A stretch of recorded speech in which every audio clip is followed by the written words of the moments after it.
neither above the other. The emblem, one of the symbols for deity, is this symbol, the triangle. Now, this is the concept, and this is the concept, and this is the concept of Zoroastrianism, Parsaism, which is the duality of God, that there's a God of good and a God of evil, that both gods are equal in force and power, and that in every one of you, these two gods are warring, the God of good and the God of evil. You have both the God of good and the God of evil in every man. If we believe that, then we are all brothers spiritually. We all have good and bad, you see.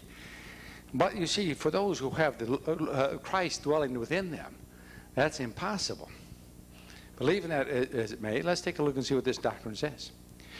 What the doctrine here of Judaism or Talmudism says is this, that yes, Christ is God, Adonai. He is Typhon, the killer of Osiris. Adonai, or Christ, is the God of evil. He would have, thou shalt not, you can't do this, you can't do that. He would restrain you from developing your total natural being and for experience, all the experiences in which life can present to you. But the God of good and Lucifer has no such restraints. You can do as you wish and please and develop yourself fully under Lucifer, the God of good. There is a war between these two. The God of evil would say, oh, you shan't do this and you are guilty. The God of good says, go ahead. Why not? Take your pleasure. If it feels good, do it.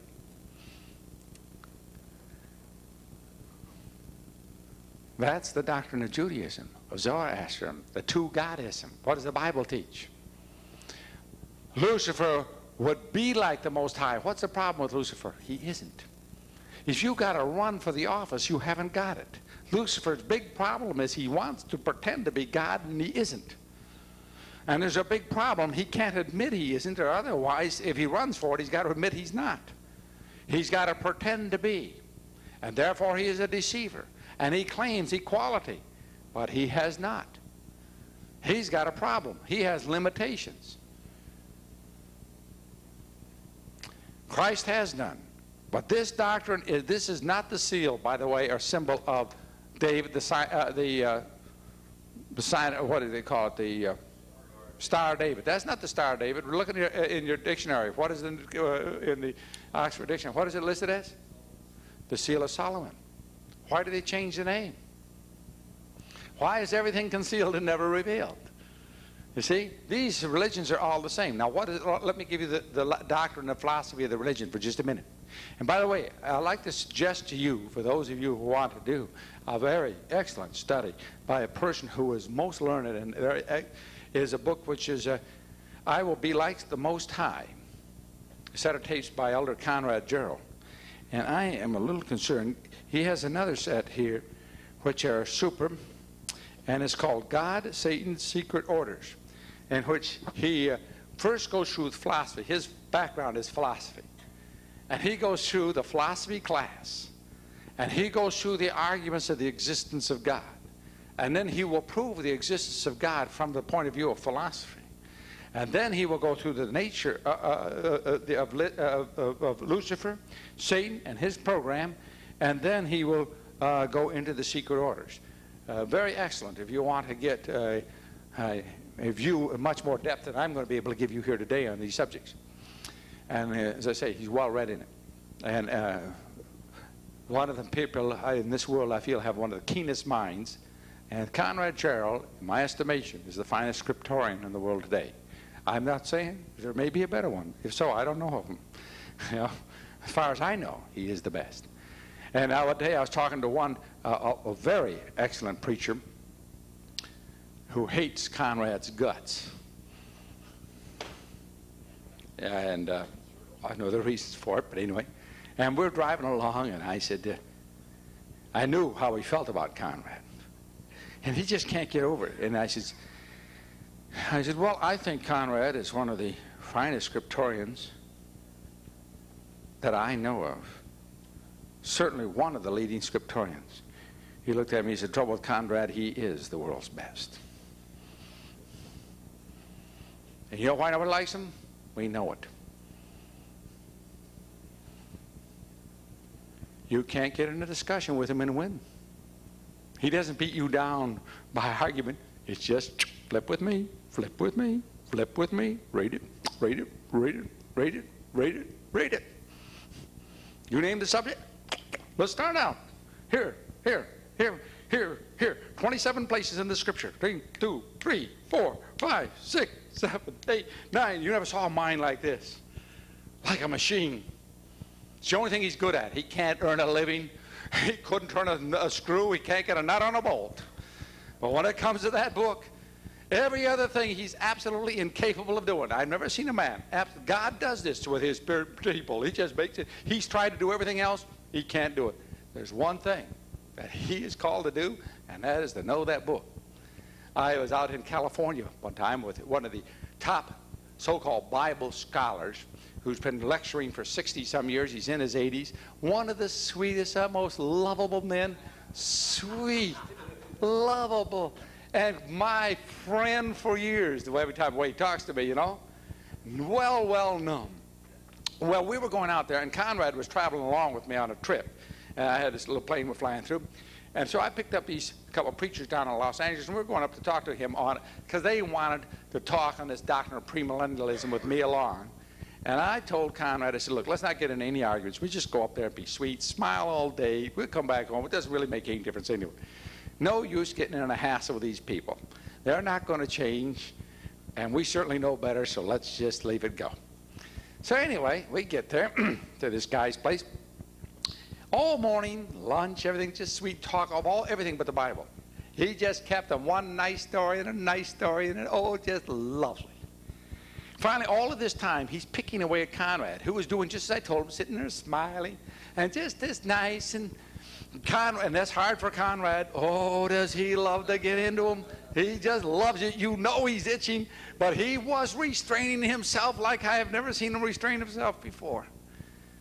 So by about 2 in the afternoon, this Bible scholar had discerned that Conrad had never been to college, never taken a Bible course, never taken a Greek course, and never taken a Hebrew course. And he had degrees in Hebrew and Greek and had spent years teaching Greek.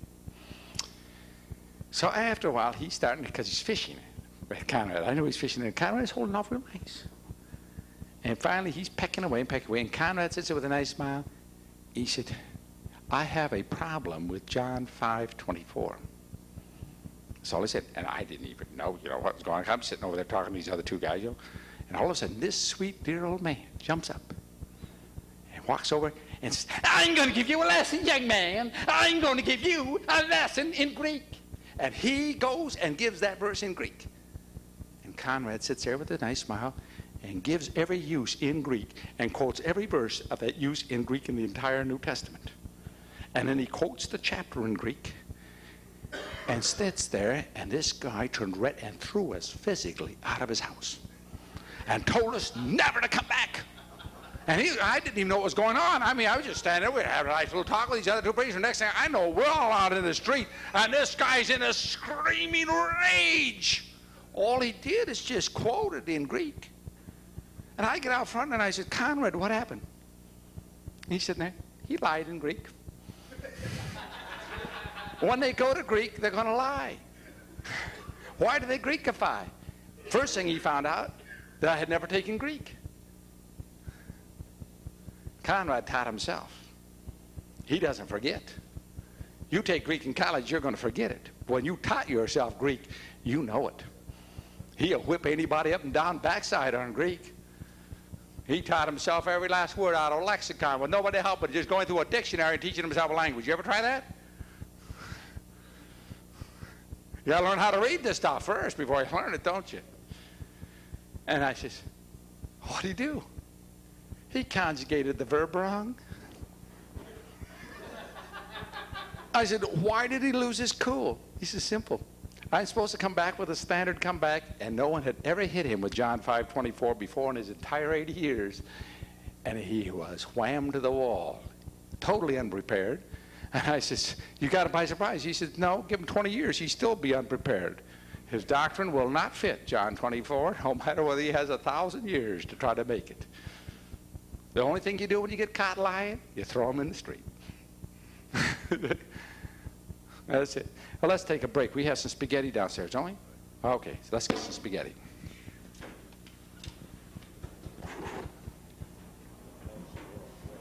Turn it off so he can tell us that was Armstrong.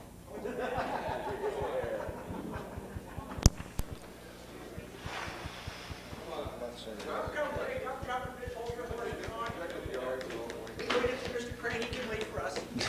I will not. Okay. Okay. I would like to address myself to a little question that's been coming up over and over here. And I just put these comments out for you for your thinking. And I realize that there is certain doctrinal variations amongst this group, as it is in everyone. And I want to settle a little question, or at least present my view of this question and the scriptural supports for it, and then leave it go, and so I can not have to go over and over it again with each of you individually. It's kind of getting a little, and because oftentimes what happens, you ask a question and I have a chance for only a little partial answer, and then it leaves it hanging worse than it was before. All right? The question is the relationship between the Old and the New Testament in the Scriptures. What is the authority of the Old and New Testament? Now, people say it's all the Word of God. Yes. But most of the Old Testament had to do with a history of a nation of Israel and God's dealing with them under a different economy than the economy in which is after the cross. Before the cross, we had certain conditions. One, Lucifer was still the accuser of the brethren. Notice what we have in the Revelation chapter 12. We have that after the man-child is caught up, and Lucifer and the angels are cast out of heaven. This is after the resurrection. And the Lord Jesus Christ says in John, now is the time when the prince of this world shall be cast down, speaking of his death and resurrection. Now notice, now is the time he's going to be cast down. Well, he was cast out of his office as a covering cherub before the foundation of the world. But there was a casting down that took place at the resurrection of Christ as he triumphed over Lucifer and sat at the right hand of the Father. And what is we're told here? Now Lucifer is no longer the accuser of the brethren. Lucifer does not have access. After the Lord Jesus Christ sits on the right hand of the Father, Lucifer has no more access to the heavenlies, and he is no longer the accuser of the brethren. There has been a change in the condition because of the fact of what happened at Calvary. Now there's many other changes, but let's just take a look at one portion of Scripture, and which is very important to understand the relationship to the Old and New Testament.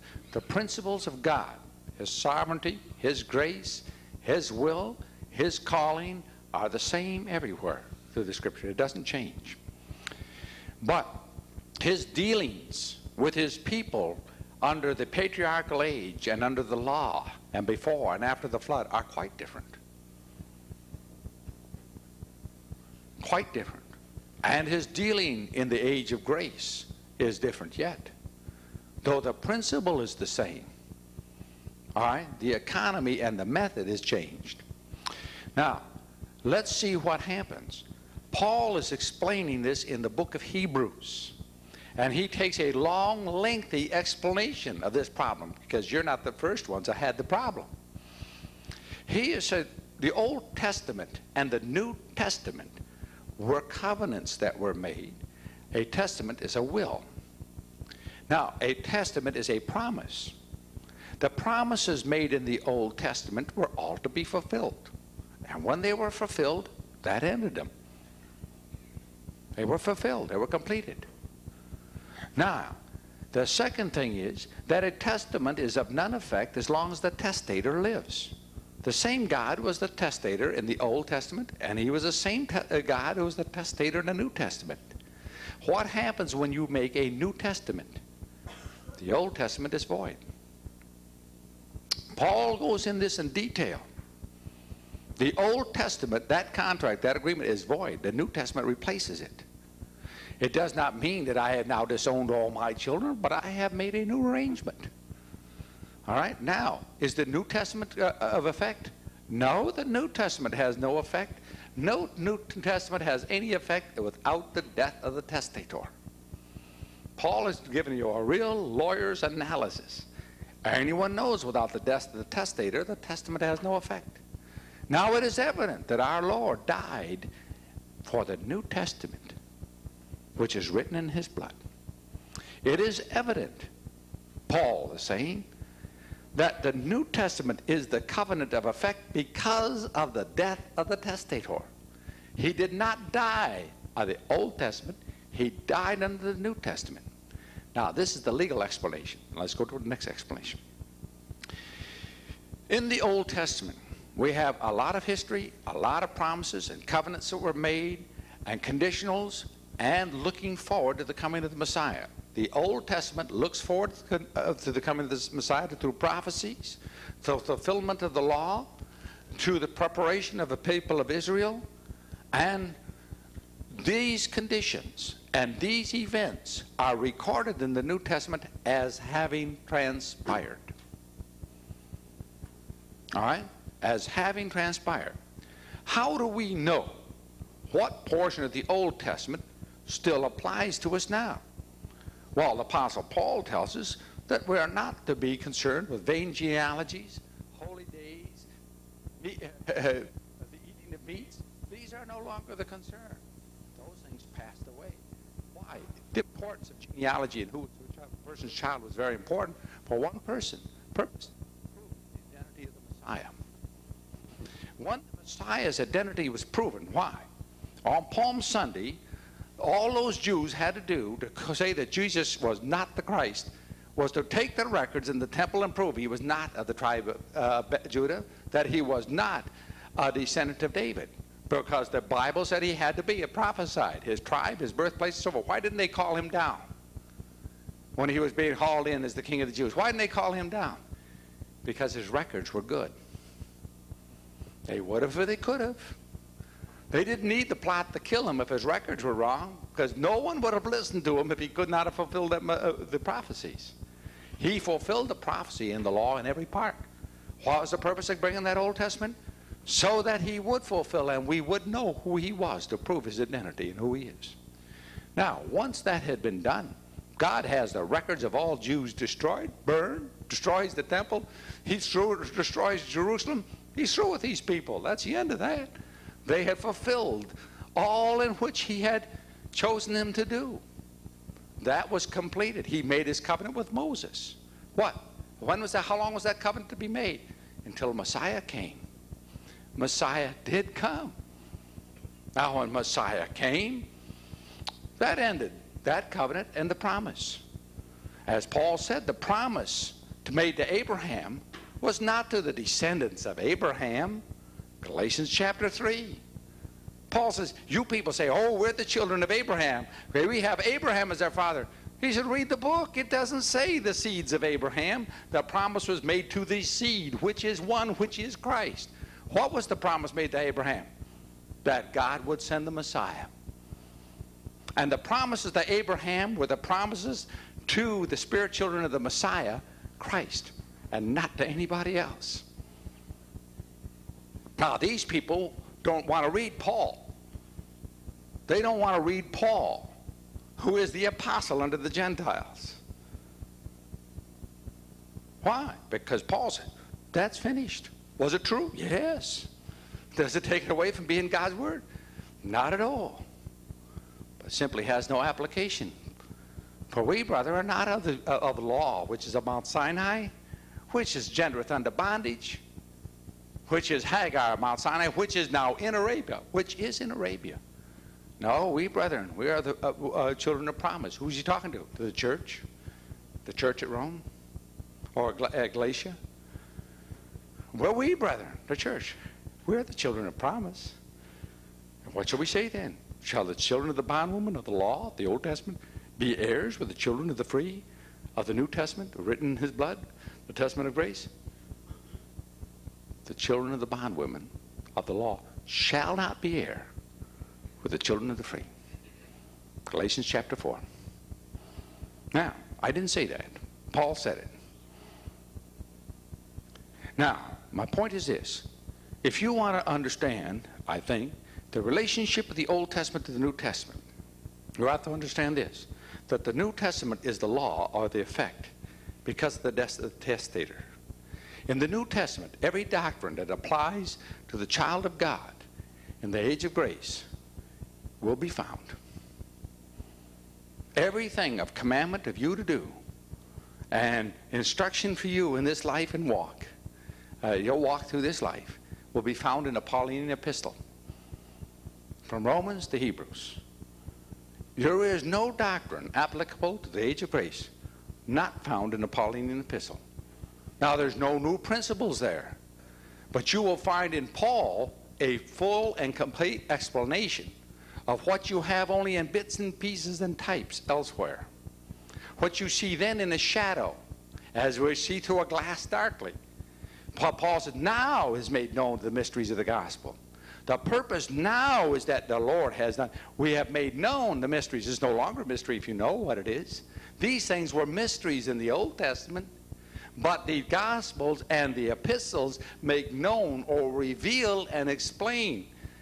If you're going back on your own in that Old Testament and start digging out and picking out and building yourself a religion, what you're going to be is in a quandary.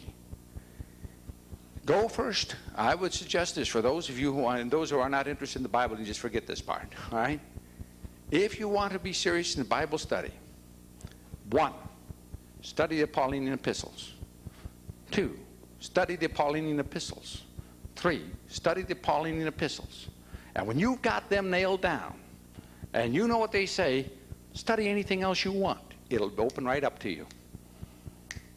But if you haven't got those Pauline epistles nailed down, you're going to be in a morass you can't get out of. And you're going to come up with every sort of variation under the sun. Study Romans, Hebrews first. Romans most particularly, and then Hebrews.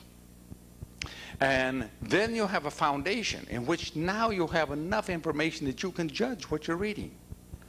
But when you go in the Old Testament, the begits and the begots, and the Levitical law, and start traipsing around to the kings and in the Ezekiel, I am yet to find a man who understands Ezekiel. And that includes me. I have people come up with all sorts of analysis and opinions and this and that, but you can't prove any of them. The second thing is, there's nothing in the book of Ezekiel that I need to know.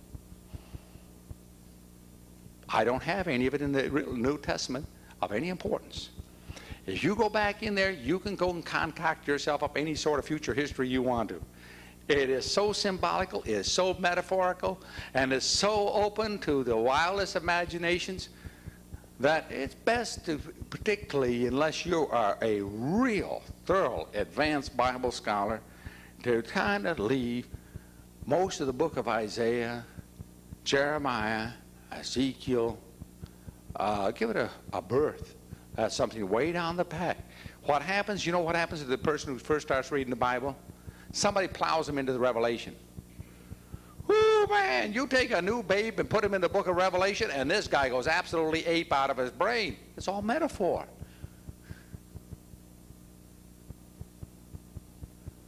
It's all metaphor.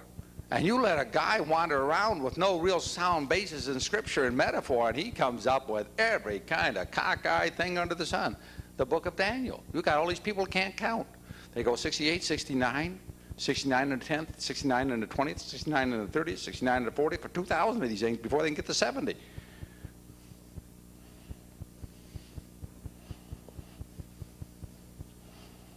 And they say, wow, you're taking that literally. Well, then if you take anything else, you say, well, you take that spiritually. You take it any way different than them, and they got a name for it.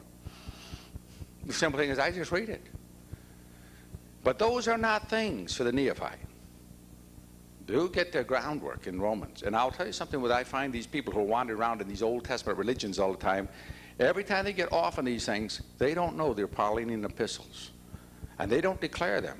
The word of God to us, our apostle under the Gentiles, is Paul. He is our ensample to the church. He was the man who preached and brought the church. He was the apostle that the Lord used. He had to write 14, and all of the major epistles of the New Testament were written by Paul. And yet, they ignore Paul as if he's not there. What Paul declares is what is declared unto us for this age. And if you don't find it in the Pauline epistle, I'll guarantee you one thing: it has no importance to you in this age. If you don't find Paul taking up the subject, forget it. It's of no importance. Otherwise, you'll spitball and come up with all sorts of wild things. You've got to be a discipline. A disciple is one who's under discipline. You have to discipline yourself. Now, I know there's some people who don't quite agree with me there, but we can get into a whole bunch of other things, but I thought I would say that so you get clear what I mean by the relationship of the Old to the New Testament. Now, I want to tell you something else. As far as I can see, there is very little, if any, Old Testament prophecy unfulfilled by 70 AD. I'll leave myself a little bit out, all right? Because there's a couple little passages in there, could be one or the other.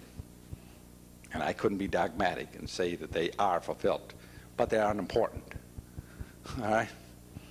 Because we have, the only reason why I would leave them in is because we do have a possibility that they are again repeated in the book of Revelation, which again would make them of effect. All right? Now, in the book of Revelation, almost all of it's been fulfilled. It's past. And we see so many errors in the interpretation of this, of the book of the Revelation. And part of the error is because there's some things there we just don't know. We have to speculate on. And when you speculate, you're out on shaky ground. Be careful about being about building a religion on it. When you got to go out stretching out there, careful. Okay, well, anyway, let's get back to our slides.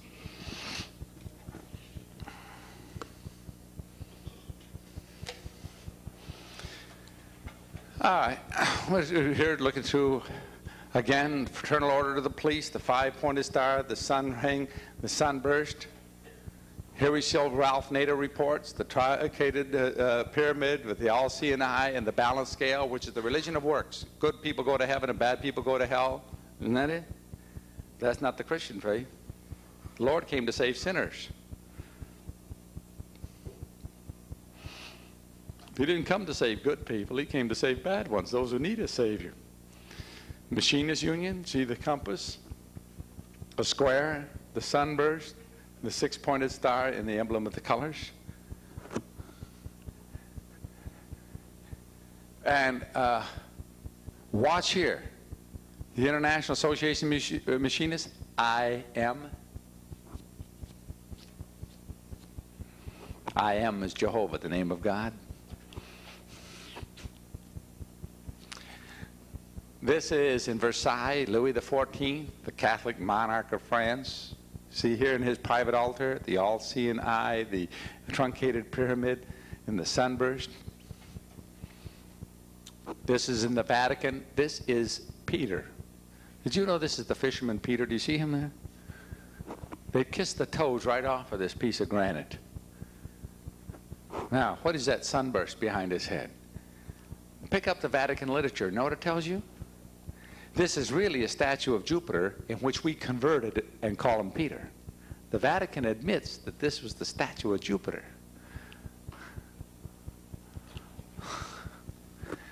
You notice the nudity that comes into pagan religions. St. Thomas Aquinas. Time magazine. The sunburst, the sunburst. Frank Sinatra. Catholic mafioso receiving the Order of Malta. And who is bestowing this on this communist Catholic mafioso? Rothschild is given to him, and his best man is Spiro Agnew. There we go. Here's the Pope. This is the Pope speaking, about 10 or 12 years ago when he first came over to the United Nations, and he says, I give you sanction of the great principle that regulations between peoples should be regulated by reason, by justice, by law, by negotiation, not by force, not by violence, not by war, not by fear, not by deceit. So mote it be. Here is one of the great worshipful masters of the lodge speaking. Is the Pope a Jew? Yes.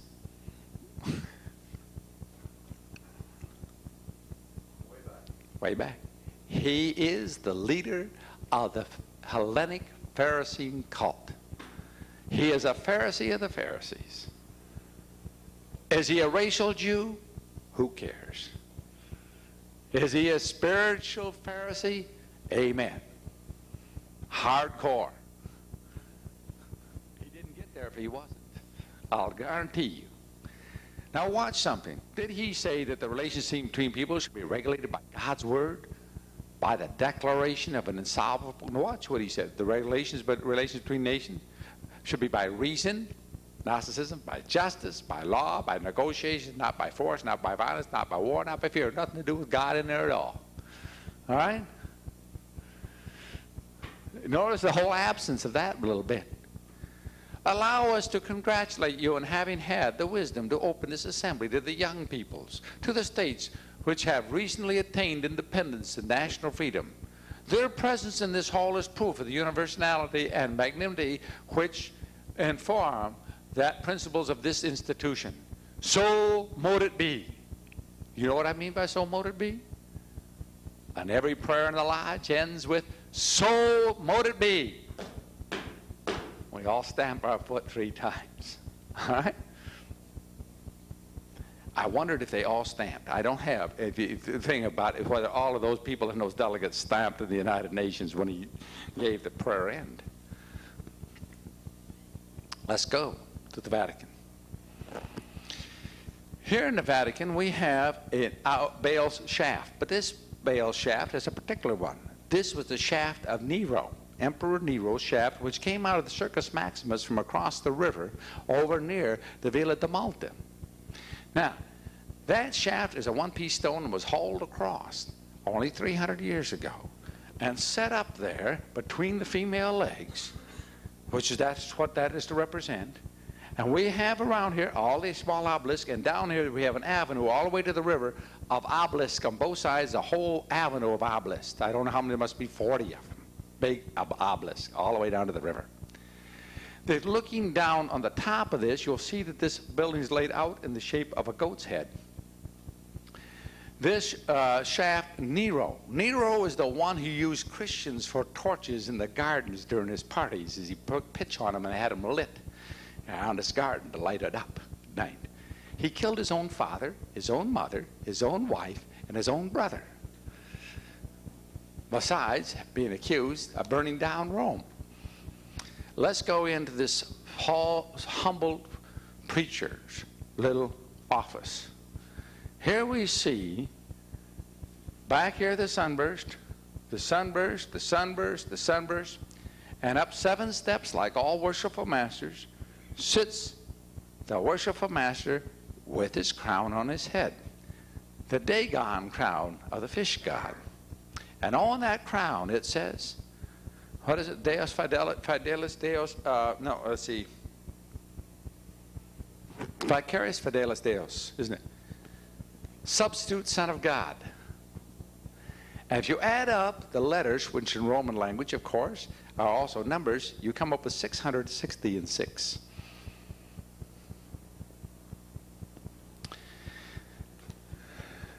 There's that humble preacher. Is he high and lifted up?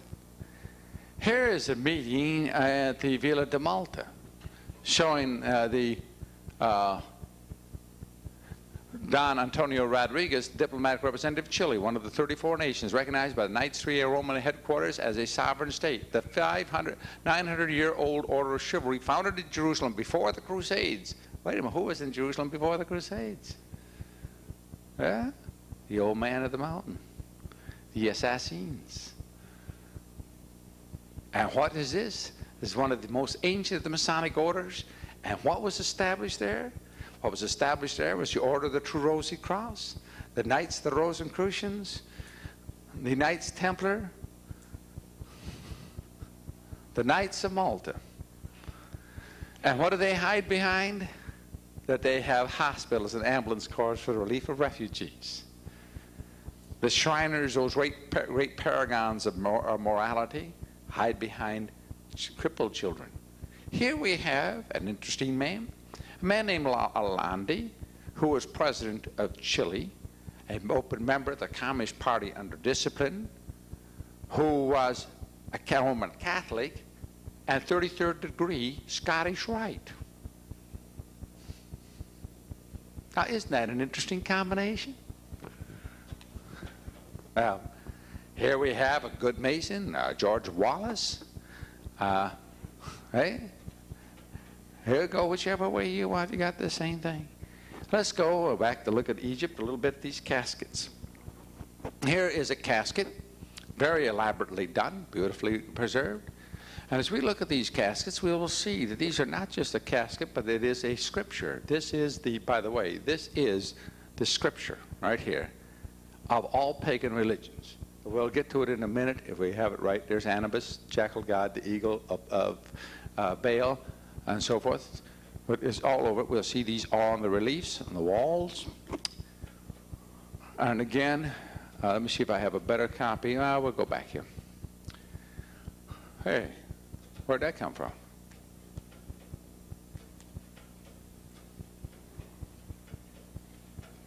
All right. Well, we have this relief and another one, which is the same thing as on the casket, the same one as the last relief, only different drawings. These things are repeated everywhere, in all the tombs and all the caskets. And we'll look at it in just a minute. We'll look at this one. It may be a little easier to see is the only reason. It doesn't make any difference which one we have. Here's Osiris, supposedly, the sun god, with the crozier and the whip for punishment and the crozier for mercy of the shepherd. Here we have the lion, in whose grip one is brought into newness of life. Here we have the souls that are waiting to be judged. Here, as we have, is the one now presently being judged, prepared by the Hierophant. Now, what does the person who's going to be judged do? He gives the grand hail sign. In World War, and I've got a lot of pictures of this. You see these German soldiers coming out with their hands behind their head, their hands up shaking and coming out forward. Then you see the officers coming out, nicely dressed, with a smile. All the officers of all the officer corps of the world belong to the Masonic orders, and that grand hail sign must be recognized no matter what the order. When those Nazis walked out there with that grand hail sign with that big smile on their face, they said, those dummies got slaughtered. But we're all in the club, boys. Those little privates are shaking in the boots. Those officers had no such problem. They were in what's called the Ring Knockers Club.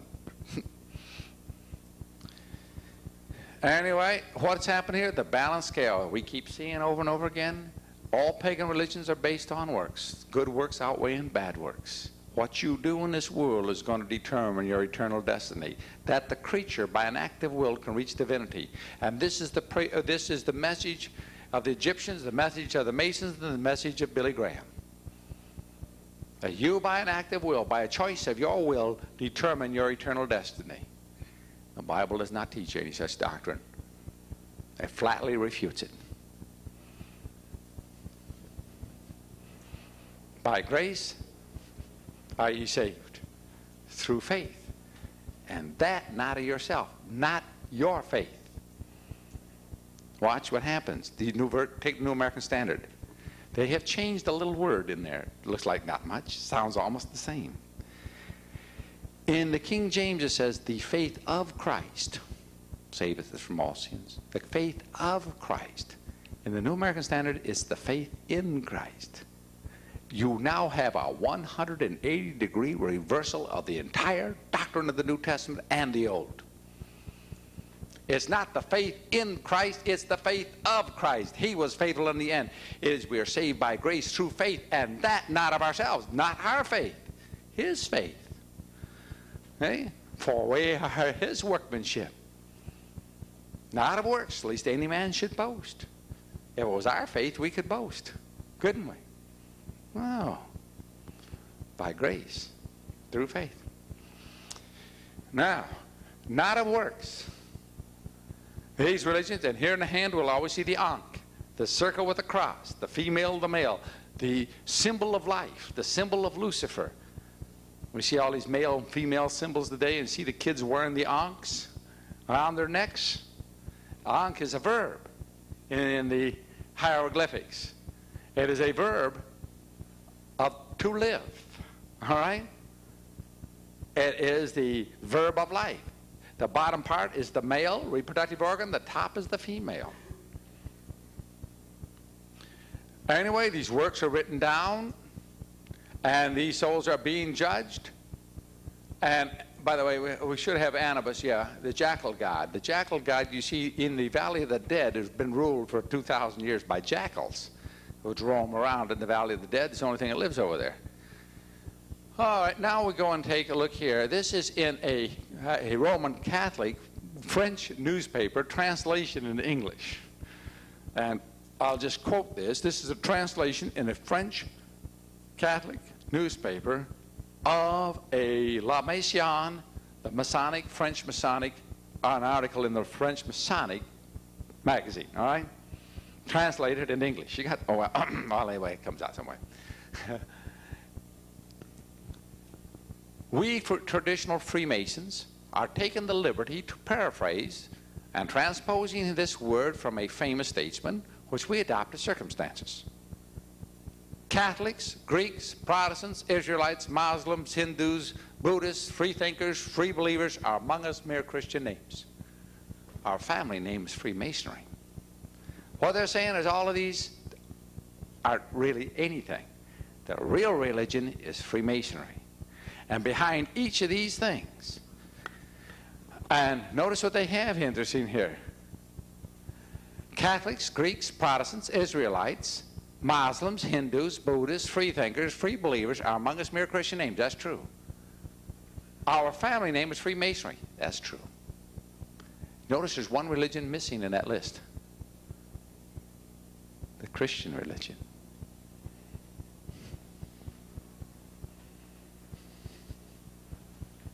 Do you notice that? They've got in there Catholics, that's not Christian. Greeks, that's not Christian. Protestants, that's not Christian. Israelites, that's not Christian. Muslims, that's not Christian. Hindus, not. Buddhists, not. Freethinkers, not. Free believers are not. They're right. All of those are the same thing. They all say that a creature by an active will can reach divinity. As you do certain things, perform certain rites, have certain prayers, pay certain monies, do certain good works, and your good works outweigh the bad, and you're going to go to heaven. Yeah, that is not what the Bible teaches, I'm afraid. Since Freemasons want all religions to have something in common, which will be considered more important than doctrine. By their doctrine we shall know. By doctrine. By every word of doctrine. These people are not interested in doctrine. This common something which will have to be experience. We're not going to give them doctrine. We'll give them experience. I know what I felt.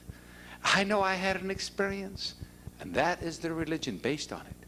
An experience. Not on doctrine. A direct contact with divinity. This experience will be said to be more religious and more important than doctrine. What did Paul say? If an angel comes from heaven and preach any other gospel, the gospel hear and preach, how do I know what gospel is without doctrine? Shall be accursed. How am I going to tell? But by doctrine. Here we have the sovereign imperium of mysteries, the Brotherhood of the Illuminati, the Order of the Illuminati, the Pre-Nicene Catholic Church, the Order of the True Rosary Cross, the Pre-Pansophic Rite of Mizraim, or Masonry, excuse me, the Order of Rites of Mizraim, and the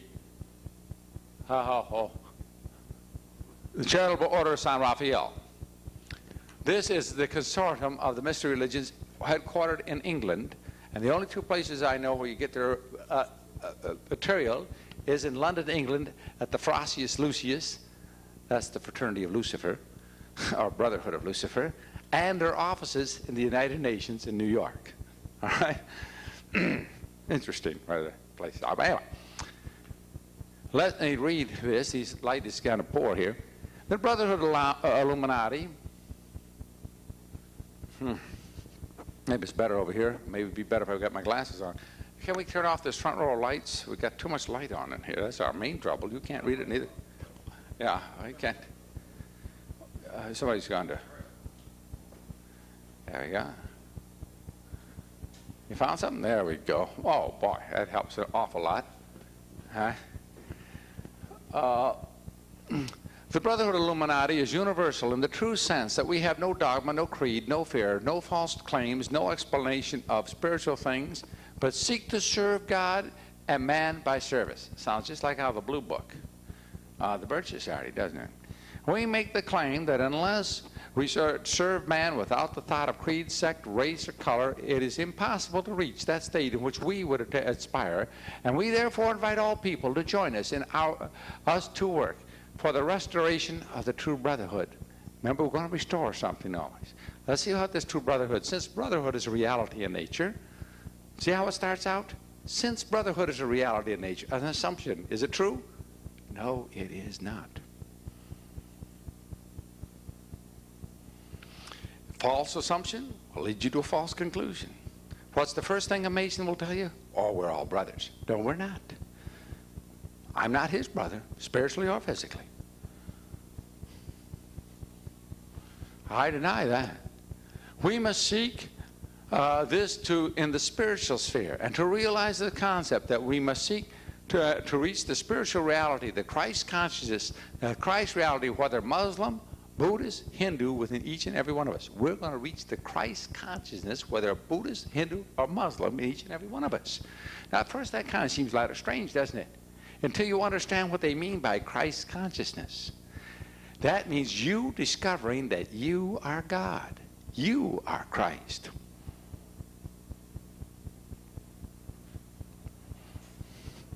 Jehovah's Witnesses will like that one.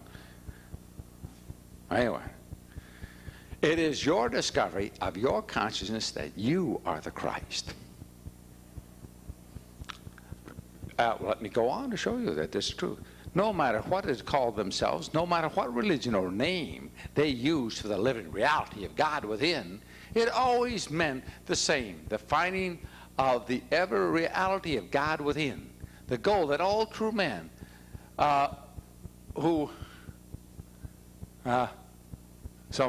love truth, brotherhood, and God, the way of at-one-ment is by the study and the living of the wisdom of the Gnostics, the inner spiritual knowledge, the underlying of religions and philosophies. What are they saying? Where are the underlying religion? We are a philosophy, Gnostics. It is a religion that we have invented by our mind. And we have by our mind discovered we are God. Yes, there's a God and we're it. Poor creatures. What abysmal gods. The Frasius Lucius, now by the way, the Frasius Lucius used to be called the Brotherhood of Lucifer. In 1923 they decided they better change the name to the Frasius Lucius because some people kind of took that literally. Within the Frasius Lucius, you will be taken along the path, this path in 5 stages which correspond to the Gnostic system of illumination, to that of the birth of the Christ within the human heart. You will then receive the first initiation, which will tend to open the doors of the soul to the influence of the Christ. Well, your first initiation is to open the doors to the influence of the Christ. Who is this Christ? Is this the person Jesus of Nazareth sitting at the right hand of the Father? He crucified, dead, buried, and resurrected in the flesh on the third day, sitting at the right hand of the Father bodily. Now, this is something entirely different. In the next initiation, but notice how they use the words. Notice the words you see that are used. Sound almost Christian, don't they? And the next initiation is that of baptism. Here we assist you to open the way between the astral and mental regions of being. The lower mind is then flooded with sound. Boy, we really, uh-oh, he popped out, lost that one. Okay, flooded with the higher mind. And then it goes on. Oh boy, I'm going to have to find that one. I don't know where it dropped out. The other half of that. I'm sorry. Here's all that's left of the first Mormon temple in the wave of Illinois. The sunburst and the great fields. All right, there's old Baal coming up. Poor Joseph Smith. You know, this guy, he only had a third-grade education, and they gave him this novel, which was written in 1817. He gave to him, I think they really recopied it, put in the Bible verses, and came up with the Book of Mormon and handed him the whole thing. And this guy goes out to impress this religion. Now, a few things that are interesting about this Mormon religion, so-called, is that you can't get a good religion going without a martyr. So Joseph Smith gets out here to Illinois, and he and his brother Hiram, they get himself arrested by all the Masons and thrown into jail. But they are both worshipful masters, Scottish Rite. Joseph was worshipful master. Hiram was a member of the Scottish Rite Lodge. And they weren't worried at all because, after all, these guys are going to come to lynch them, happened to be all good Masons. And when they came, they gave the grant. By the way, the Masons smuggled in some pistols to them. Isn't that nice? So that when they came out there, the mob came, these guys are sitting there smiling, giving the grand hail sign both physically and verbally. Oh Lord my God, is there no help for the widow's son? Which every Mason must come to their aid. And while these guys are giving that, oh Lord my God, is there no help for the widow's son? They blew them in. And they said, well, they had guns they were shooting. They smuggled the guns to them, then went down and blew the guys in. You see? Well, now you had martyrs. Now, Joseph Smith, according to Masonry, cannot be wrong in any prophecy because he was an apostle, infallible. Yet Joseph Smith says that he was taken in a vision to the moon and met the people in the moon who were almost all universally 6 feet tall and dressed as Quakers. That's in the Mormons' own newspapers and their own books. They haven't reprinted that since 1937. They dropped it out, but it still happens to be there. Now, according to the Mormon Church, the president of the Mormon Church at his inauguration said, if Joseph Smith in his prophecy was wrong in any part, Mormonism is a gigantic hoax. Well, he said it. And we can go, for example, there's a few interesting things about this Joseph Smith. Joseph Smith, of course, was a bigamist way before he got the revelation from God about bigamy. He got the revelation after he was a bigamist, not before. His second wife is an interesting person. Joseph Smith, or there was a man named Captain William Morgan. Captain Morgan, and this little book here is his little book, was a Mason, and he decided if Masonry was moral and good as he was told it was, then there was no harm in publishing the ritual. And if it was evil, then it was necessary to publish the ritual. So he did. He and another Mason named Miller, who published it, and William Morgan wrote it, 1826. Well, the lodge took both these men into custody, and at the grand encampment of New York with the governor, the senators, and the representatives of the state all present, as they had a trial. And they decided on death. Then at Niagara, Fort Niagara, where they had incarcerated these two men, and Miller escaped. Morgan didn't. They had a group, I believe, of 6 who drew lots for the actual execution. 3 of them took them out in a rowboat out to Niagara River, bound them up with chains, and shoved them over into the icy waters. About a year later, his body washed up on the shore in 1827, and a scandal broke loose nationwide, as which the nation has hardly ever heard one since. And the scandal was so bad over this murder, and the fact that all of these people were involved, not one was ever indicted or brought to trial.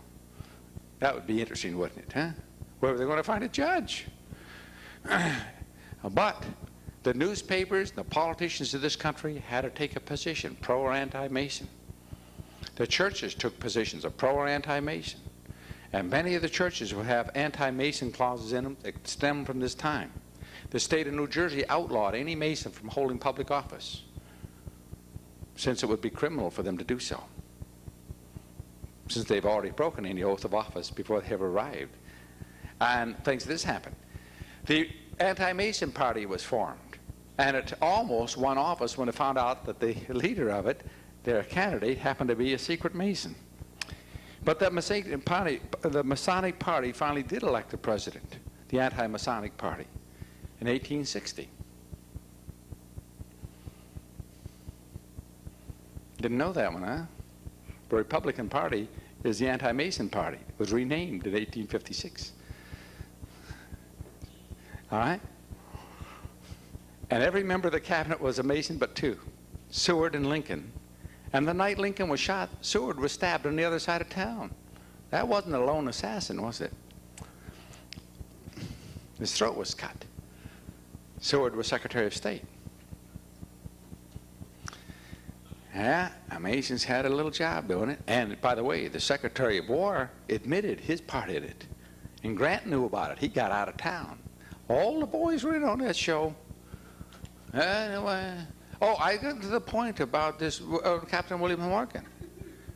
Captain William Morgan was a married man. And know who his wife married after he died? Joseph Smith. The second wife of Joseph Smith is Captain William Morgan's wife. Isn't that a nice coincidence? Well, anyway.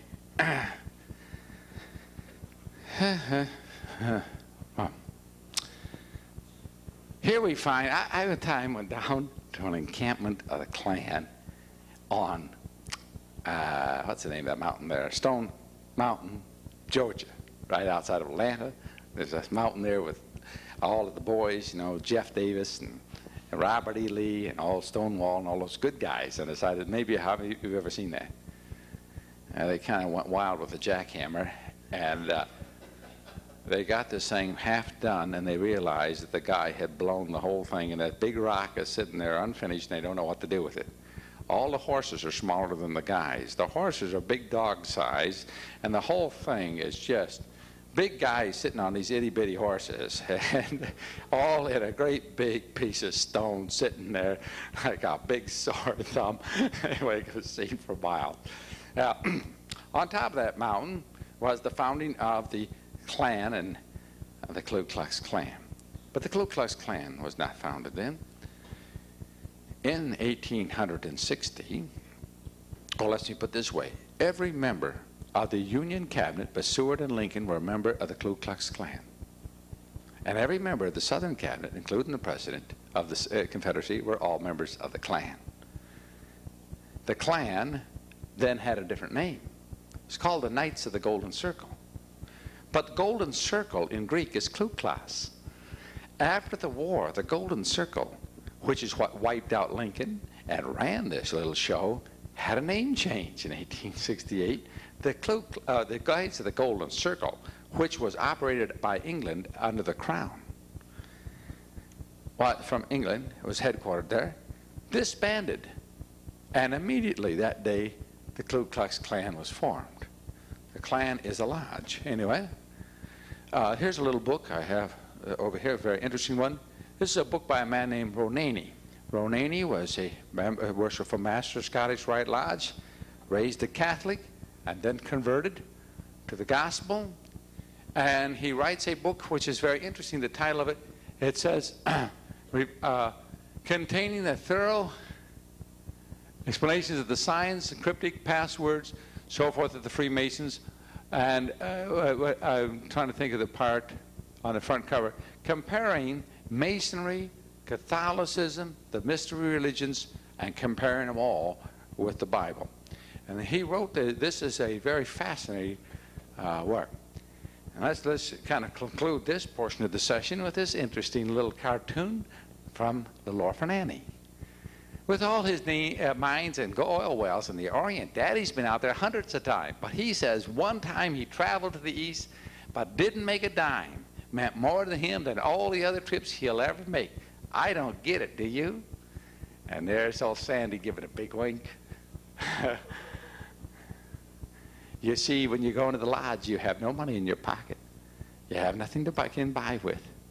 You come in either shod or unshod, half clothed, have one shoe on, one shoe off, the whole thing. See? That's when he traveled to the East. And he made more then than he ever made with all his oil wells and mines.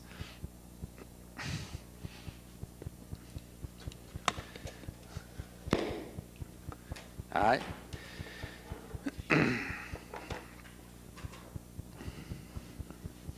It's my...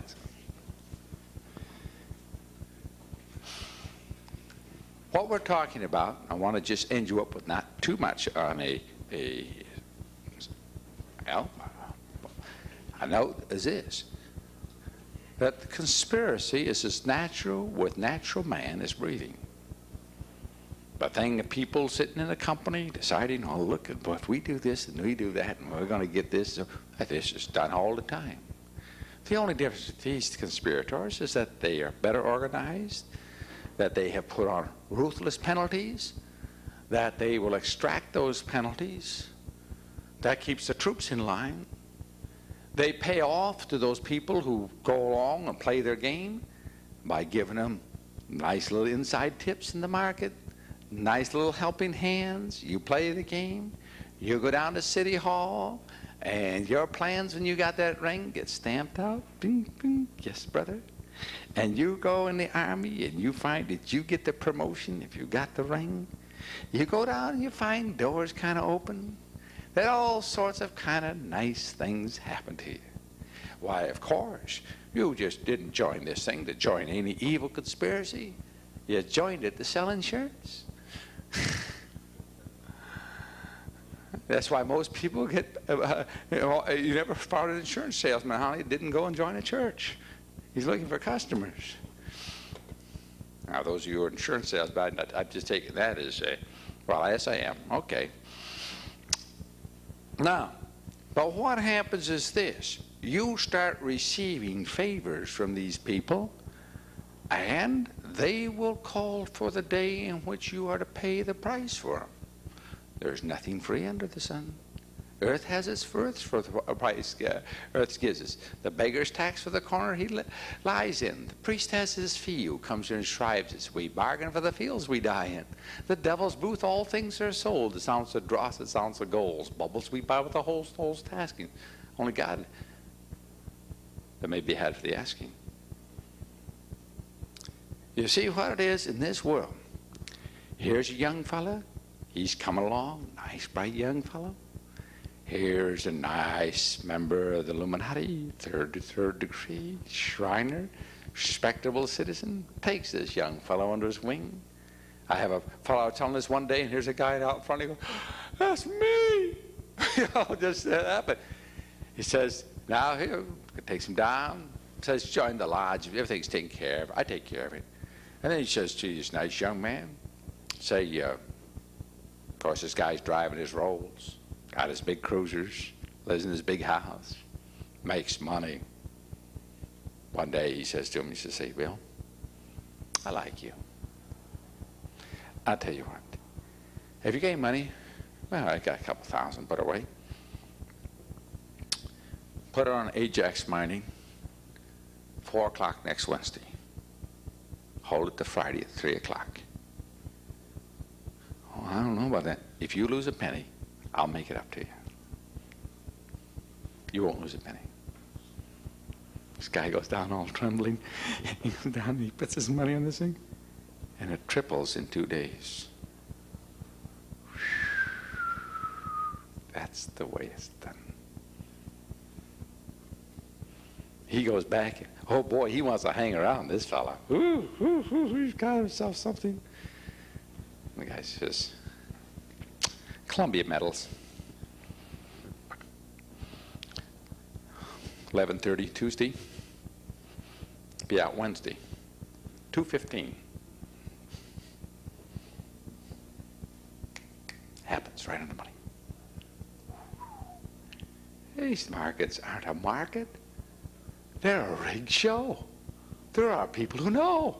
How do they know? They can make a market. When you're big enough, you don't have a market. You are the market. All right? They don't guess. You know, it's like W.C. Fields back there in My Little Chickadee. He's sitting there and he's got these cards, and this guy, he's going zip with the cards, zip with the cards. They're on there getting ready to play a little acey-deucey, and this fellow says, "Is this the game of chance?" And W.C. Fields says, "Not the way I plan, boy. Not the way I plan." There's no game of chance at all. Hey, we don't want any gambling going on, right? It's just called fleecing the sucker. Well, anyway, pretty soon this guy sits there one night and he's got it figured out. There are people who know, and there are people who really know. And those who really know aren't lucky. They're smart.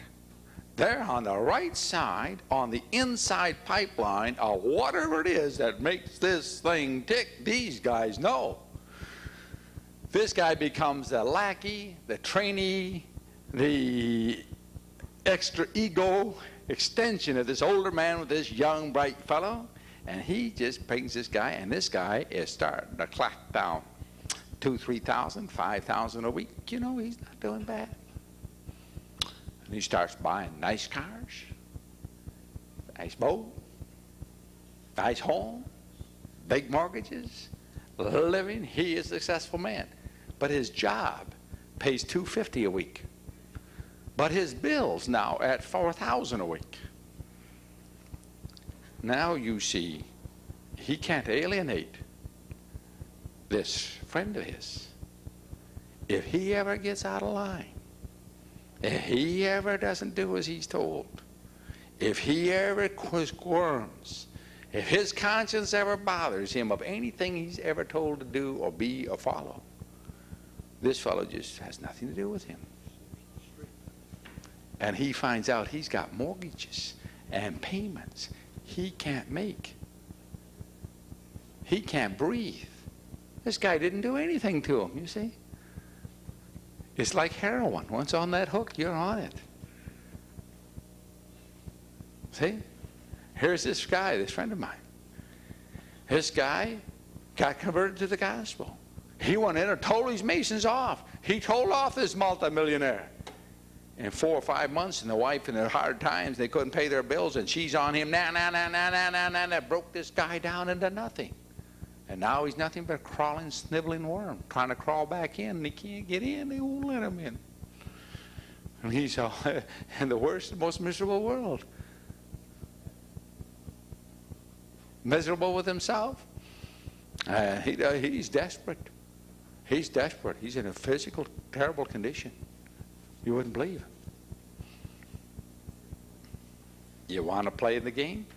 There's no such thing as a legitimate free market in this country. They don't exist. The pros, the insiders, they win. The amateurs, the outsiders, they lose. They're there for the milking. How do you think the insiders win? By milking the outsiders. You can't win by milking each other. All right, now let's go and take a look at a little economics. I said I would get into for a bit, and it's such a big subject, and for the period of time we have now, we can't go into a lot of it, but I just thought we'd get a little background. Let me take you through a little whiz of a little history of banking, just a real quickie. We mentioned the Rothschilds. Let's take a look at the United States, the history of money in this country. As I said, the Constitution of the United States was a very unusual document. Unusual mostly because of the absence of a bank, a central banking financing organization for milking the people. The key of milking the people is a phony money system in which we can create that money out of nothing and milk them off by going in debt, creating a big interest charge, and forcing them to pay taxes to pay to us legitimately under an interest expense. Now watch what happened. In 1789, the people would not buy, nor the Continental Congress, the concept of a central bank. Oh, it was proposed. Hamilton and the boys tried all they could to get paper money in a central bank. But they were voted down. Why were they voted down? Because they knew, the Continental Congress, that if they passed and put in the central bank, the Constitution would not pass. The people would vote it down. Why would they vote it down? Because they had just had the Articles of Confederation and a central bank that had printed paper money, and inflation had zoomed up, and all of them were so destroyed. And as Washington said, there was rioting in the streets. The people were taking up guns and going in and holding up their legislature. There was no law and order. Business had ceased. Poverty and unemployment were everywhere. The nation was in total chaos and civil disorder. And they passed the Constitution, which prohibited a central bank and required hard money. And in 6 months, Washington is writing to his friend, "You cannot believe that it is the same country. Peace and prosperity everywhere. Employment high, unemployment low, prices stable, trade increasing." The whole nation had been converted in 6 months from total economic chaos to a stable, prosperous economy by outlawing phony money and a central bank. 2 years later, Hamilton and the boys, the British central money boys, the paper money fellows, succeeded in pressing through in 1791 the first U.S. Banking Act, which established the United States Bank for 20 years, because that was the limit of how long a money bill could be. 20 years. And we had the first United States Bank, and that charter expired in 1811. And Congress did not renew as ordered. And immediately we were in war. And when the war was over, one of the conditions appears to be that we would have a second Banking Act, which we did that year, 1816, the Second Banking Act. We were given our orders, and Congress marched to the tune. That Second Banking Act, which set up the Second Bank of the United States, lasted until 1836, when again it came up for renewal, and it passed Congress and went to the president, who was a member of the lodge, who was inside the club, and was supposed to be a guaranteed signature, and he vetoed it. And Andrew Jackson has been maligned ever since. Andrew Jackson refused to extend the central bank. Immediately after the refusal, the United States was to be punished.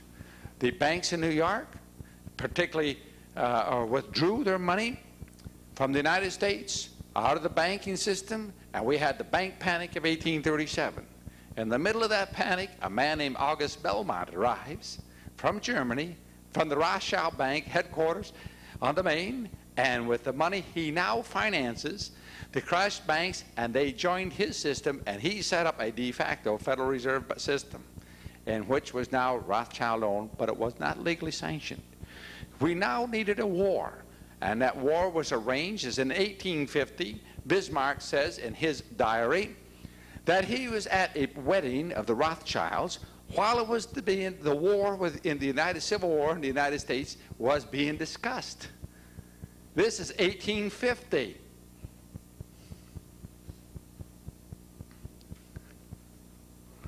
That it had been decided upon. And he's writing this in his memoirs in 1850, that the Civil War in the United States had been decided upon. The necessity was to bring in a central bank in the United States, because you see, with the fall of Napoleon, all of Europe had a central bank except one country, major country, Russia.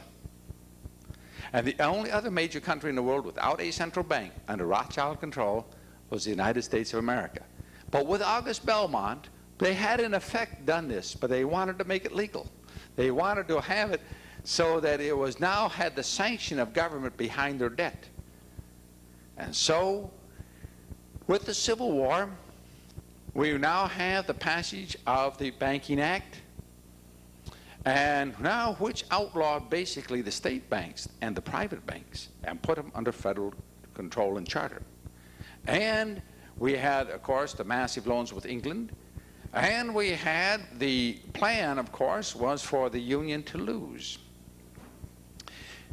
France was ready for their invasion across the Rio Grande, as they had taken Mexico under, what was his name there? Maximilian. The English were moving troops into Canada for invasion across at Detroit and across at Niagara, while the South had moved from the, of course, the advance in the South, and in the West, the rebellion had already been started for the breakaway of the West to form a separate nation. There was a big movement, you see, in the 1860s for sovereign separate nationhood for the western states west of the Rockies. And you see, Lincoln was here with a cabinet made of enemies, the South on one side, England on the north, with the most powerful fleet in the world to blockade his harbors, and France ready to come across in the Rio Grande, and the West revolting. The situation looked desperate. He now took desperate action. One, the people of England were strongly against slavery. They had outlawed slavery in 1837, and the people of England were strongly anti-slavery. Lincoln knew this. Lincoln did not care, or was not important to him, of freeing or not freeing the slaves. He said if the Union is preserved with them free, he'd free them. And if not freeing them would preserve the Union, he wouldn't free them. The freeing of the slaves was not the issue. The issue was the preserving of the Union. Now, Lincoln, in his desperation, did some very desperate acts. One, he had our secretary or our foreign ambassador to England declare war on England. Most people don't realize this. Declared war on England because England had been building warships for the South, and 2 warships were in the ways in which, if launched, could break the blockade without even English intervention. These warships each mounted 2 rotating turrets, 4 and aft, with rotating 12-inch guns, and there was nothing in the Union could stand against that kind of a bombardment.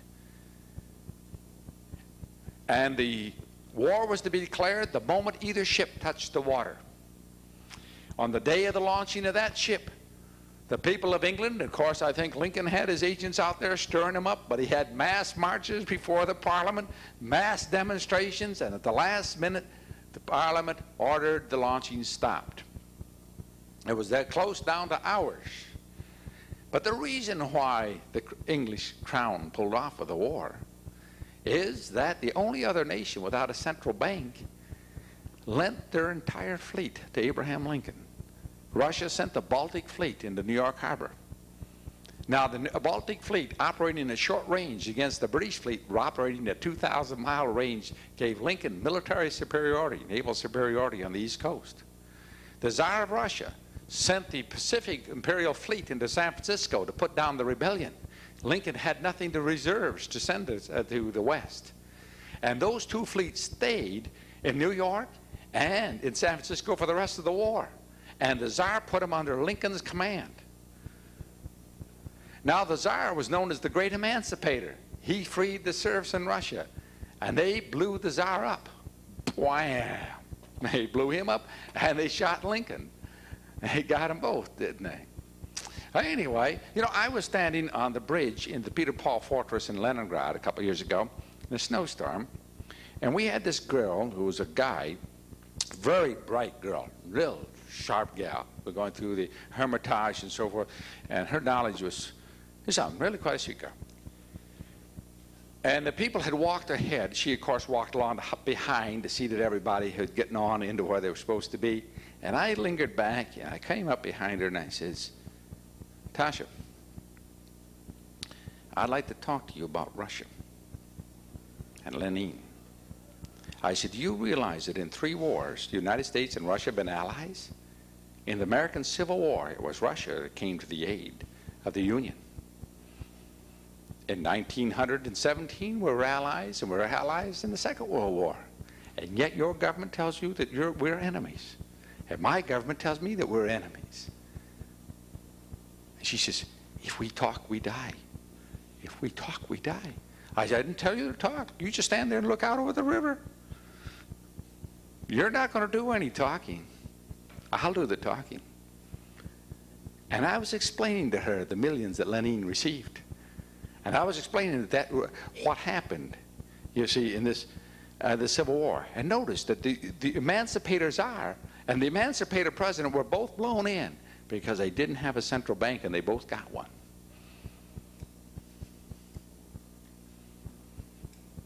I said, you know, we both have the same enemy. And finally she's sitting there and she says, if I escape to America, I starve to death. I starve if I'm in America. I said, oh, I don't really think so. You know, the guy was obviously very sharp and bright and very knowledgeable, cultured person. No, I don't think so. But anyway, when I left that hotel, I was coming down to the lobby, and you could see her around the corner. She was waiting, you know. And we got talking again. And we got around this corner. These people live in fear. But anyway,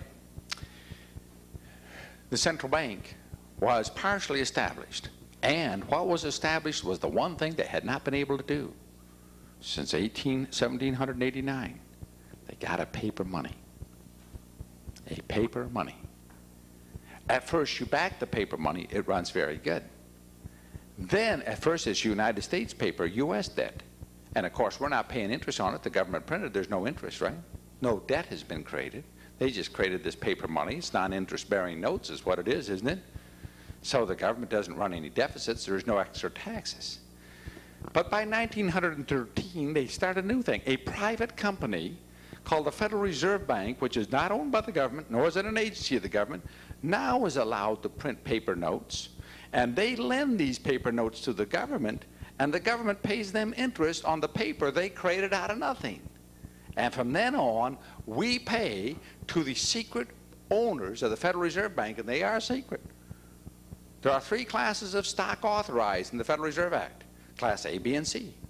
One class was to be purchased by the banks. Half of that issue was sold to the banks. The banks have never bought the other half, the member banks. The second class was available to be purchased by the United States government. The U.S. government has never done so. It could, but it hasn't. So the bank is totally private. That is, the government, if it wanted to exercise it, could become one third partner in it. But it hasn't. The third class was available to be sold to private citizens. But it was never publicly offered to private citizens. Has it ever been sold to private citizens? We don't know. The Federal Reserve Bank has never been audited and refuses to be so. They refuse to declare who are the owners. Now we have this nice little monopoly set up by the government, owned privately by secret owners who have a right given by the government, an exclusive right to print paper called money, unbacked, unredeemable, with no maturity date, no payer and no payee. Remember, a note has to have 5 conditions to be a note. A sum certain, redeemable at a place certain, by a person certain, to a person certain. Let's see, there has to be a sum certain, a time certain, a place certain, from a person certain to a person certain. The 5 conditions of a note. Notice the Federal Reserve note promises to pay nobody anything at any time or any place by anybody. Every condition of a lawful note is missing. And if one is missing, it's not a lawful note. There isn't one condition there. What is it? It's a piece of paper, unbacked, unredeemed, that is lent to the United States government. In return, the United States government gives them a bond which we pay taxes on to pay the interest forever on the money supply created out of nothing. Do you know how profitable that is? When you create $800 billion worth of debt out of nothing and collect interest at the 10%, let us say, that's $80 billion a year, or 80,000 millions a year. That's enough to make 80,000 people a millionaire every year. Do you know you could get rich on a game like that? Even if you had 80,000 stockholders that each get $1 million a year, that's not bad go. One of the biggest scams, they talk about app scam. What? Small potatoes, 25,000, 50,000. Man, we can afford those all day long. What are we going to do about the $1 billion ripoff per day? You're paying that tax. And that money now is legally transferred from you to private pockets through the guise of interest on a debt that was created out of nothing. They put up nothing and lent nothing. They allowed the government to use their pieces of paper, which are unpacked and irredeemable. It is so absolutely fantastic, you can't believe it. You know it's true. It's there in the books. You can see it, and it's still unbelievable. I explain it to you, and it's unbelievable to you and to me. I can't even grasp it. You know why? The numbers are too big. My brain went blink out there just like yours did. Do you know what 1 little billion is? 1 little billion? And our government spends those in half a day. If you had $1 billion a day Christ was born and spent $1,000 every day, you still got 800 years to get rid of your first $1 billion.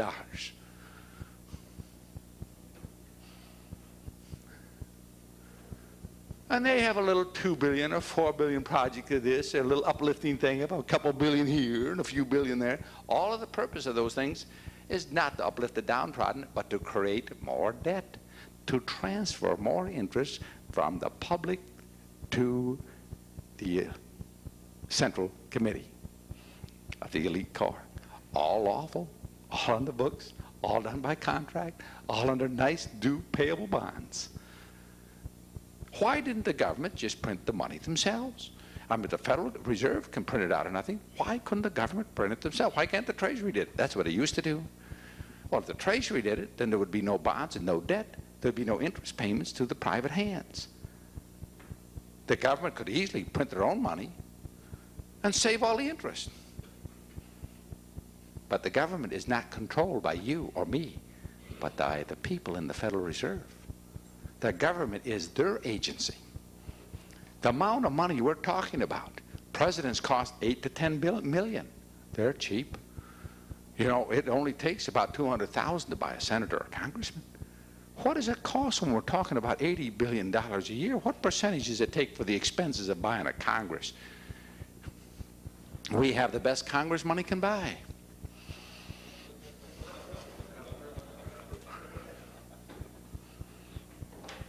Is that strange or unusual to you? Are you surprised?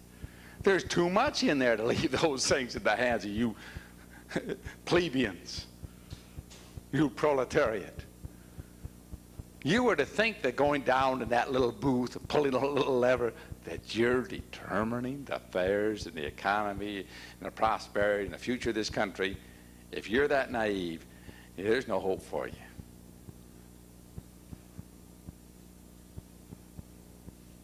You don't vote for anybody.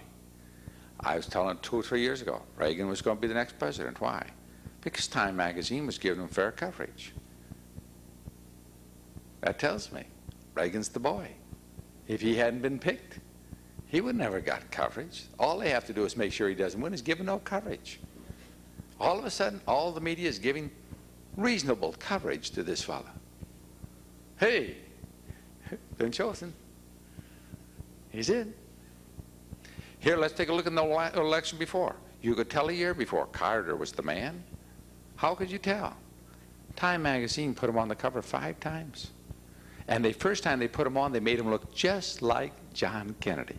You thought it was John Kennedy on there. The guy who drew up the picture made it look so much like John Kennedy, you had to read over and over, and it said Jimmy Carter. Nobody knew who he was, but he looked like John Kennedy. Every other person got on once. Carter got on 5 times. That's it. You want to know what's going to be? Read Time. It's the news magazine to read. Not to find out what's happened, but what's going to happen. They don't make mistakes. Remember? Somebody's got the pipeline. If something happens, remember? We planned it that way. Franklin Delano Roosevelt thought he was pretty high, but he wasn't. He really was third echelon doorkeeper in the club. But they allow you once in a while to come around, and they'll give you a little bit of time. What else are you going to do? He was crippled.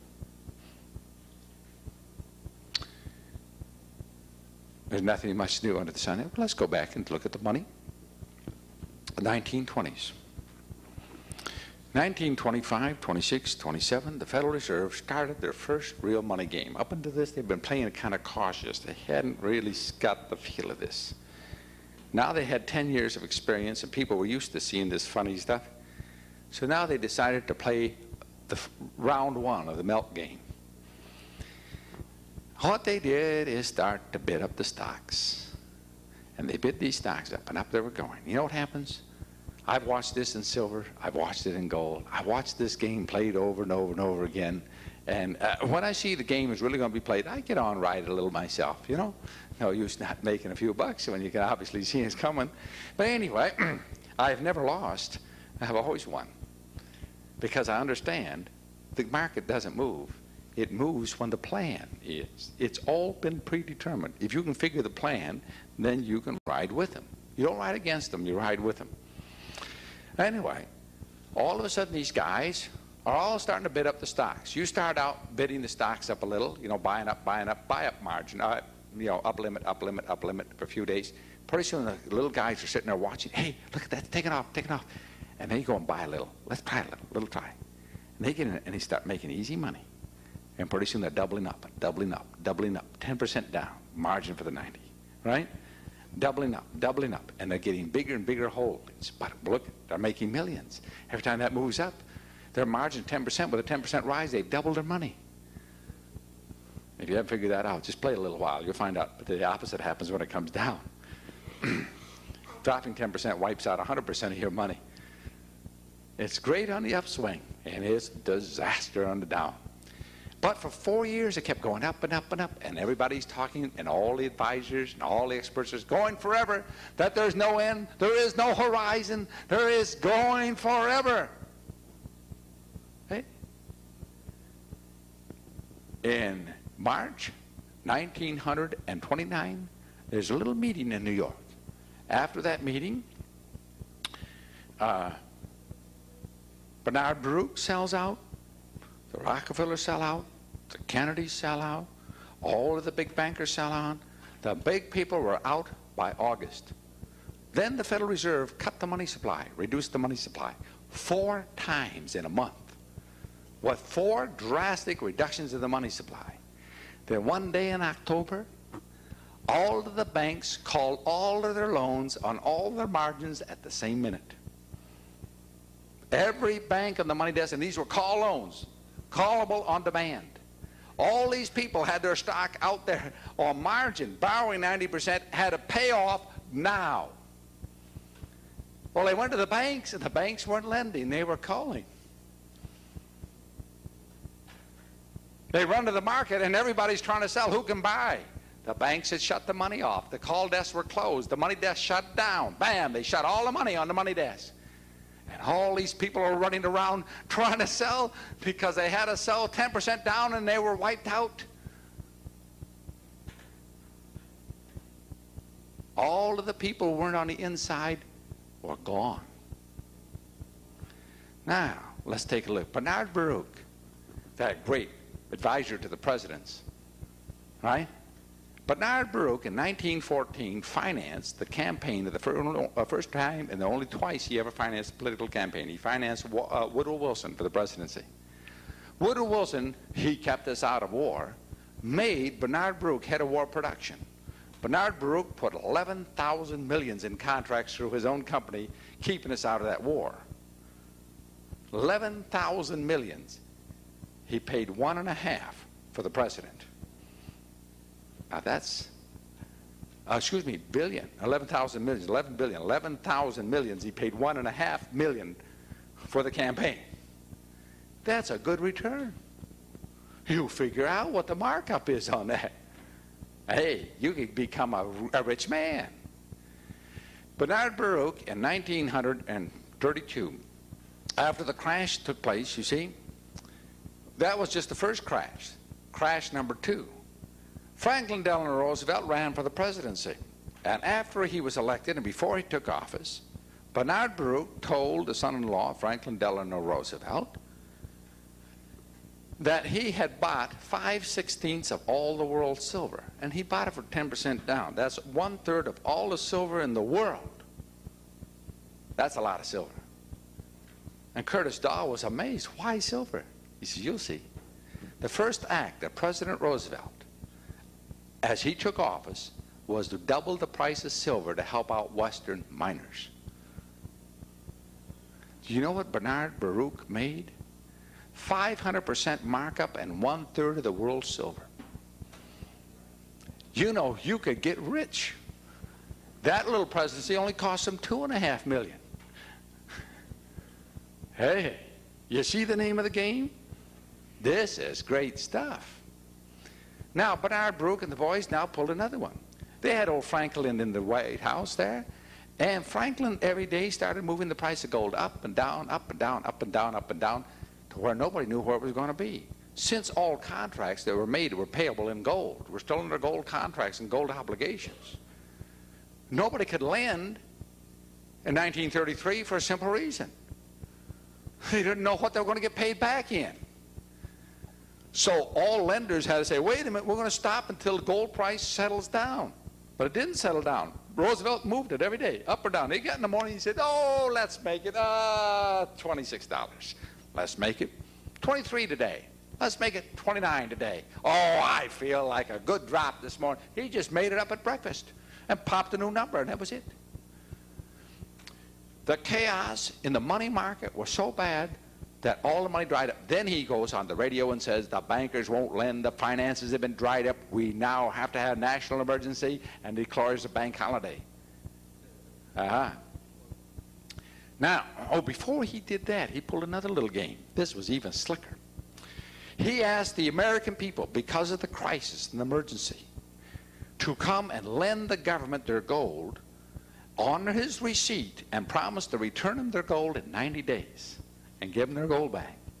Do you know the American sucker is so patriotic and so loyal that they ran down and turned in 90% of the private held gold in the United States and took that president's promise to give it back to them in 90 days. They still hold the promises. They never got it back. Because before the 90 days is over, they passed a law making it illegal for them to ask for it back.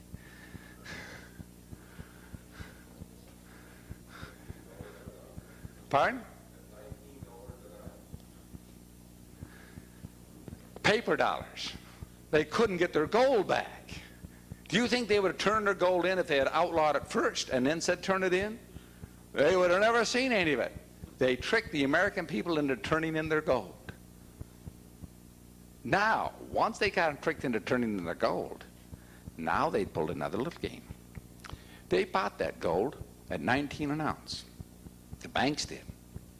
And then the president raised the price to $35 an ounce, and they now sold it back across the street into the Federal Reserve, out of the banks of Chase Manhattan at a nice little markup of $19 to $35 in a day. Hey, you could get rich playing those games. Now that they had made themselves a nice 500-600% profit on that gain, and they had the market now beaten down to 5% on the market, for every person who sold a share of stock in the Depression, somebody bought it very cheap. Those who didn't have paper money and couldn't create all this stuff didn't buy.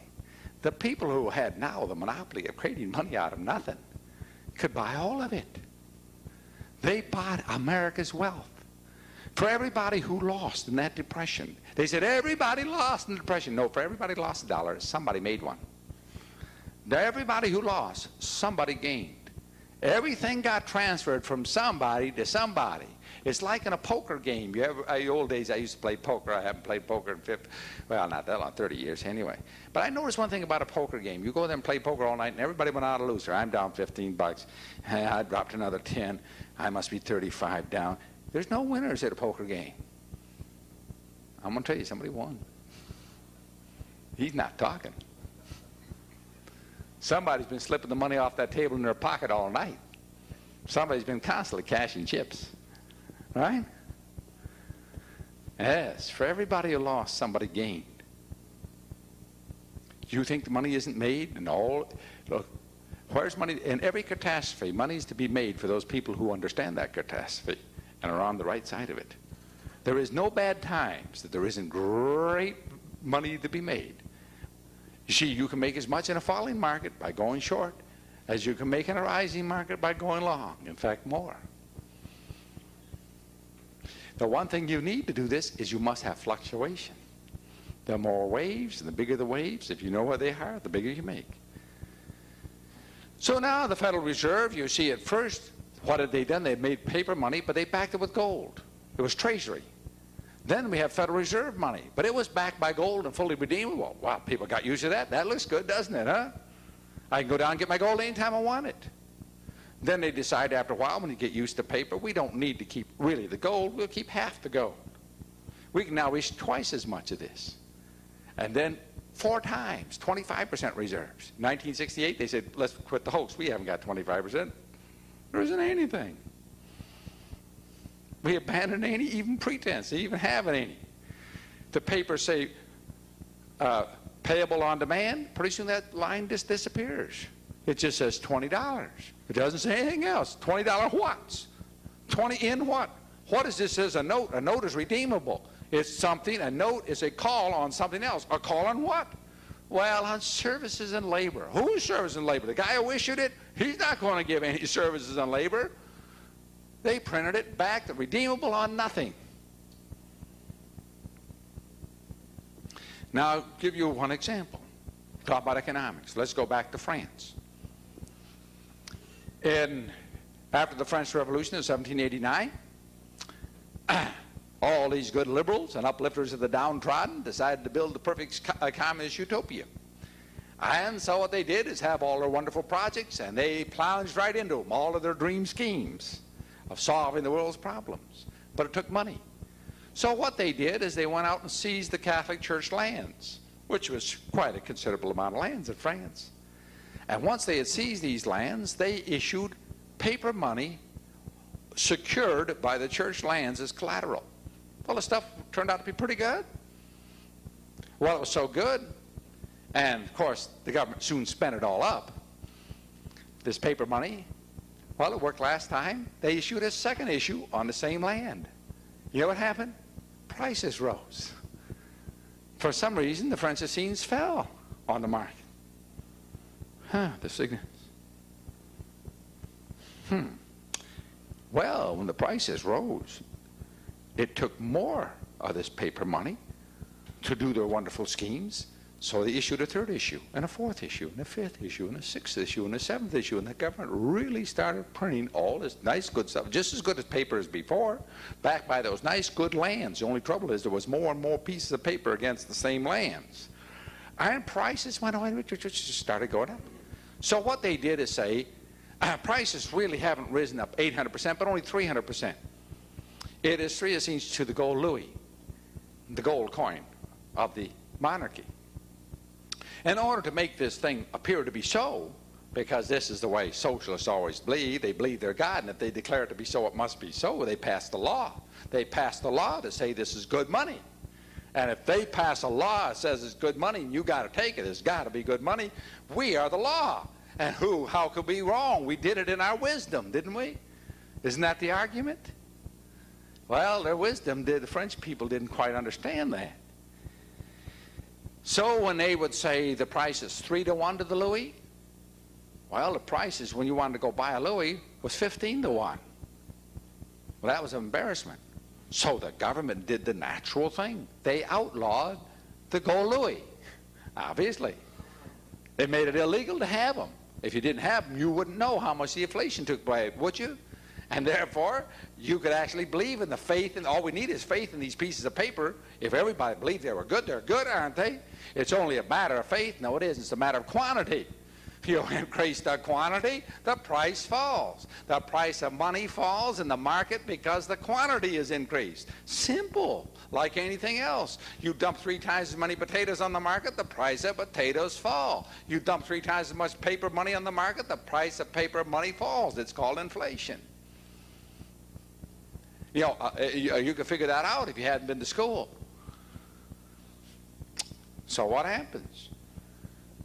They outlawed the louis, but that didn't help because they would say it's now 10 to 1. But every Frenchman knew the real price because he could stop at any doorway in Paris and say, how much is a louis? $2.87 today. The government said 10, The market said 287. The people didn't believe the government. They believed the market because the price is what it takes to get one. The government had 10 to 1, but they wouldn't give you any. Our government for years said gold was $35 an ounce, but you can't have it. Well, that's no price. The question is, what does it take for me to get it? That's the price, isn't it? The price isn't something written on a board. It's what it takes to get one. So what happened? There was total economic collapse in France, just like there was under the Articles of Confederation in the United States. Total collapse. By the way, our Constitution is totally illegal. Do you know that? Do you know why it's illegal? It didn't fulfill the requirements under the Articles of Confederation. It was a usurpation.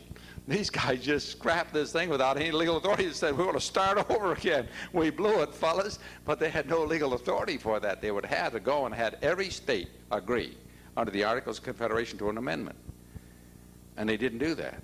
They had 9 out of 13 agree to make it in force, which was in violation of the law then in effect. Either way, it won't make any difference now, right?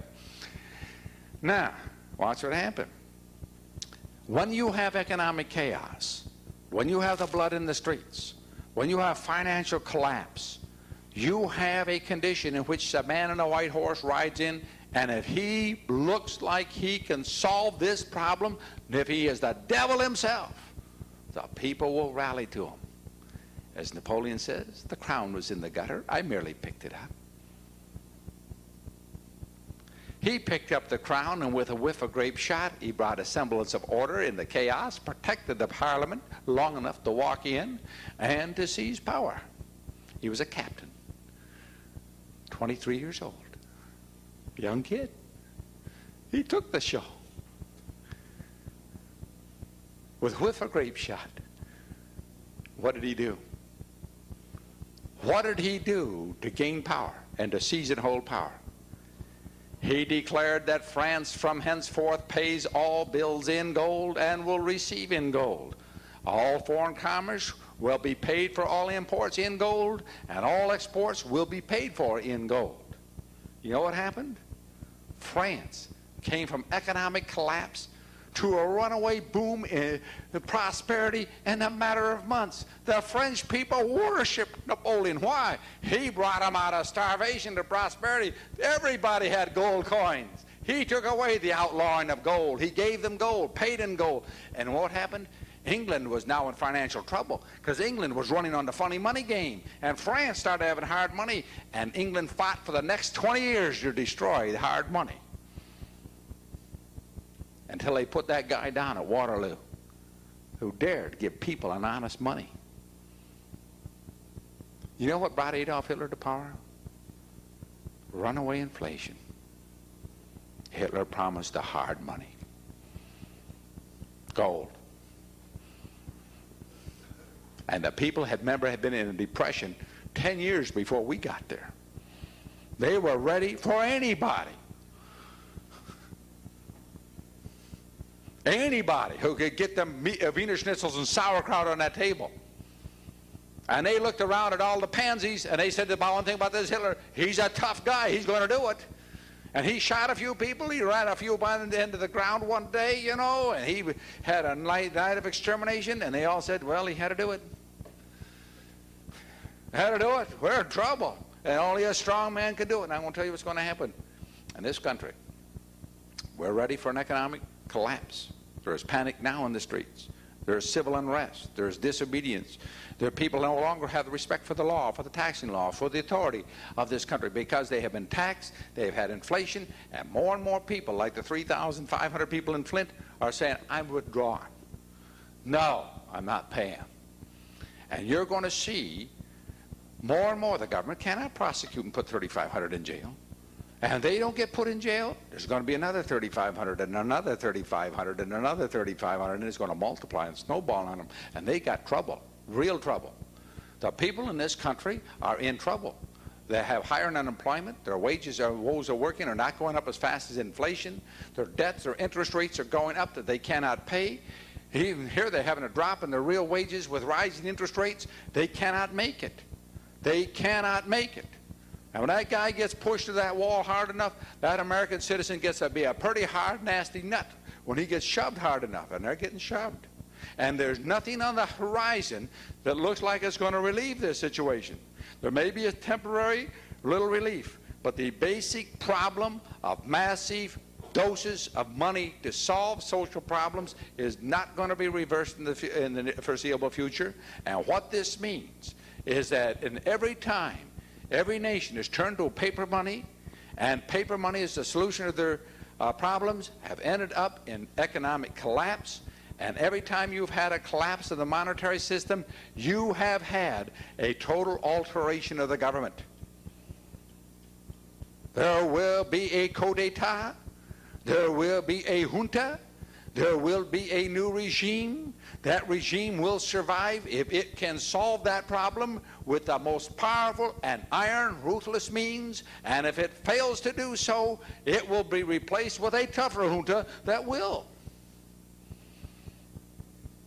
The problem is this, that your liberties and mine under that Constitution of the United States will not survive monetary collapse. The people will demand the monetary solutions at the cost of their liberties. And this is exactly what the establishment wants. They stand ready with that man on the white horse, and they're willing to deliver him to you. But just like the Rockefellers were financing Adolf Hitler from 1913, the Nazi movement, 1919 Hitler through the Reichsbank, 50% owned by the Rockefellers, was financing the Nazi party. And just as the Rockefellers supplied him with all the oil and gasoline until 1943 out of the Maracaibo oil fields, the same thing is this, that whoever there's going to come is going to be their puppet. And he is going to wield that iron hand, the iron hand in which he is the male fist. He is the iron glove. But there will be another hand inside. A hand, a secret hand. You say that's pretty gloomy. That's the way most of the world has always been. Political liberty, constitutional freedoms, is a very rare thing in the history of the world. Very few people, nations have ever had it for a minute. And none of them have had it for long. We have had the enjoyment of a regional political liberty for a short span of time, more so than anyone else, maybe outside of the early Roman Republic.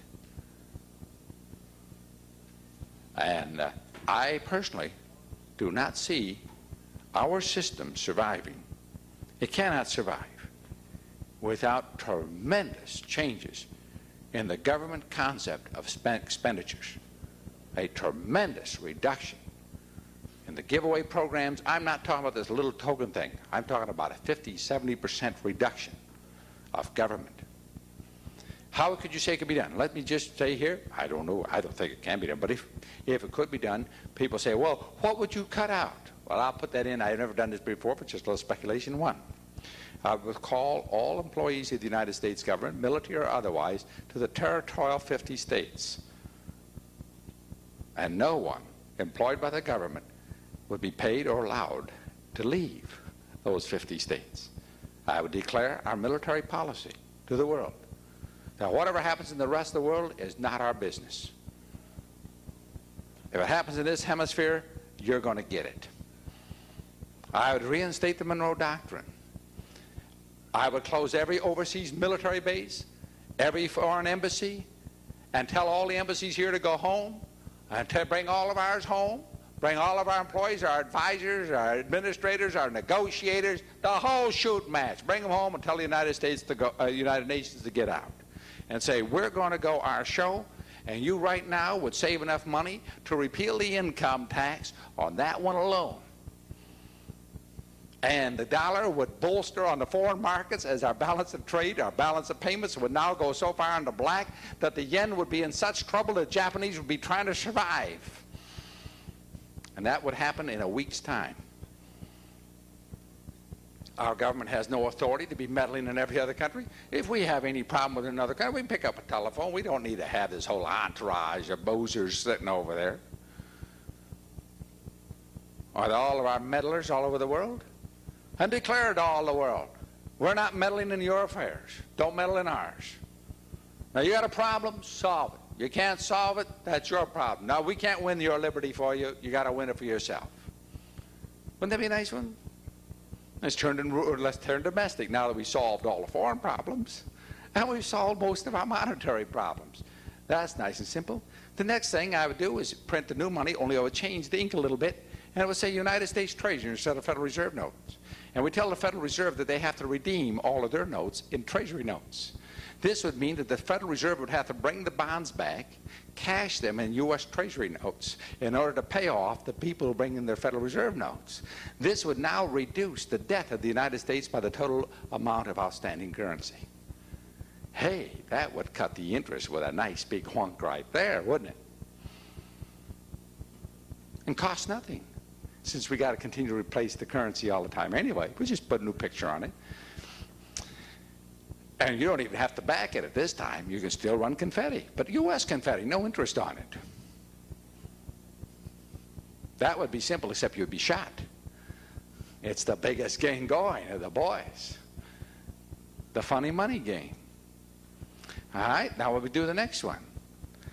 We would say that no government, that we would cancel all sorts of giveaway programs and put it into one program called the General Dole.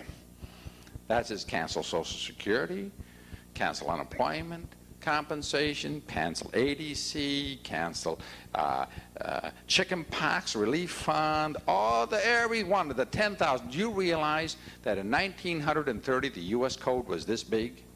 Today the U.S. Code, these are just the laws that are governing you and me, run twice this. That's just the statutes which are governing you, the U.S. Code. This isn't all the regulations now that fill rooms beyond it. That's just the core statutes. Do you realize the giveaway program was a small pamphlet, about 18 pages? Today, just the giveaway thing fills 3 full volumes of all the giveaway programs that have been passed, and they're now coming out with a new book like this every year of the new giveaway programs. And each one of those little pages are millions on everything from a study in how many toes can be cut off a monkey before he falls on his face. They had one for $500,000 to make a study on how many matches are left in the matchbook and the average matchbook when it is thrown away. They paid $500,000 for that study. Do you know that? They have those studies. How do you think they finance every riot group in the country? They put these riot leaders on government research grants. Find out how many broken telephones are out of order, payphones, in the city of Detroit in the month of June. We'll pay $300,000 for that study. And this guy goes around, he's a riot leader, and he goes and pays. There's 25 phones. And they give him $300,000, and there they go off and have a lot more and support their organization. All of them are on the dole. Everyone's on the take. Now you do another thing. Now that you got everybody on the general dole, then you say this.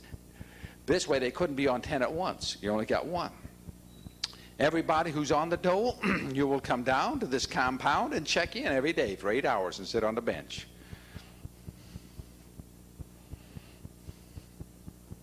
That way you can only go through the line once. At least you wouldn't have, most of these welfare people in Detroit, they got 4 and 5 names they're filing under. They spend all day figuring out how to do that. That girl in there in the welfare office, she's got about 3 or 4 minutes to handle this guy. They sit there all the time. How'd you do that? Well, I got this form, and I did this, you see, and I've got this thing too. And they got that thing all down. Cool, man, cool. They run those things through. Now, you have them all sitting all day long on a bench. You know what? About 80% of them say, I'm not sitting in here no more. I need your money. And they'll walk right out that gate, and you'll wipe out 80% of all of the relief and poverty programs right there. Gone. They'll head right out that gate. Then the ones that are left. You see, we got this little project out here we'd like you all to do. We take them out and we put them on a little work project, 8 hours a day. That'll reduce half of those. You know what happens? You can get rid of half the property tax now. Without cutting any of the essential services of police and fire protection and the courts and this, we'll wipe out that little game. You know what happens now when you cut those taxes like that?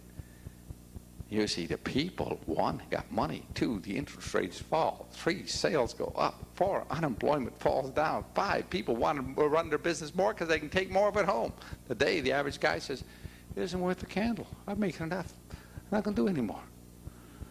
I'm through. I'm not going to sit here and work for the government anymore. I'm tired. I give up. I know businessman after businessman, after my own personal acquaintances just said, I give up. I'm going down to Florida, put my feet on the beach, and they can have it. No more. I beat my head against the wall for them. What do? You sit here and you run the business, and you're trying to run your business. And you come in there, and every day there's 2 more forms to fill out. And this form, and that come in, this thing, and this new assessment, and that new tax, and this, that. You're spending more time. There isn't a day I don't get. I get 10 or 15 different things from some government, something or other, every week. And if you don't answer them, they get nasty. And you start spending all your time arguing with them, and in course, and this, that, and the other thing. You can't do it. You cannot run a business and have every dimwit bureaucrat who wants to come up with a form, send it out to the next 10,000 businesses this thing. You know how many dingbats they got inventing forms to send out for people to fill out in business? It has simply become impossible for the small businessman to continue to function in his business. He can't get out and work on his job anymore. He's got to become a form filler out or an answer. And if you don't comply with every little screwball whim they come up with, they're going to haul you in and indict you. You know what a guy says? I've had it. The American businessman has had it. And he is just saying, so long. It's been nice knowing you.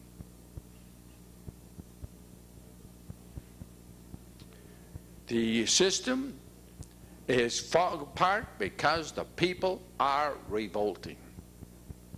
They're revolting because they've had enough.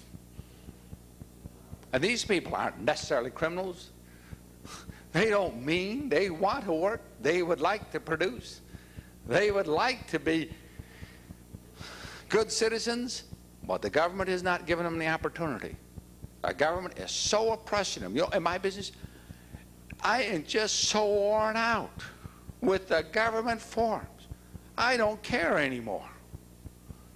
I talk to these guys, do what you want. The answer, the other day, they've come up with a new assessment. 1% on all hotel rooms is what's called the Plaza Hotel Relief Fund.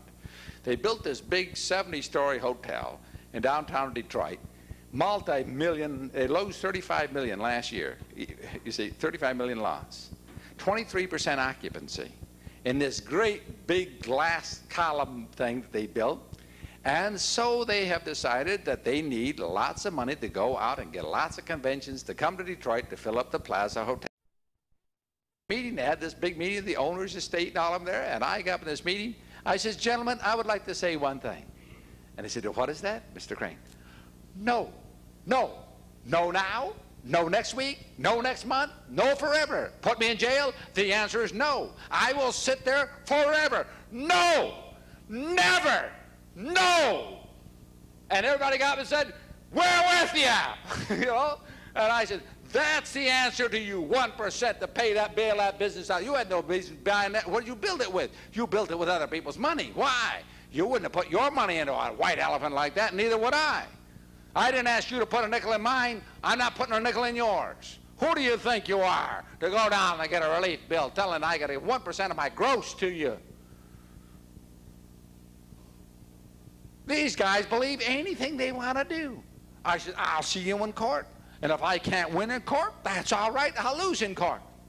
The Constitution's on my side. That doesn't mean anything, of course. You can't go taxing me to relieve another business. They will. And they're going to come out, and they're going to get nasty. And my answer is, no. No. Now, a bunch of them will pay. Fine. Go ahead. I don't care what others do. That's not my business. I'm not going out and trying to get a bunch of people not to pay. That's not my business. All I'm saying is, don't send me your forms. I don't want to hear from you. When you get ready to indict me, send the indictment. I'll come in and go bail. All right? I'll see you before a jury. The answer No.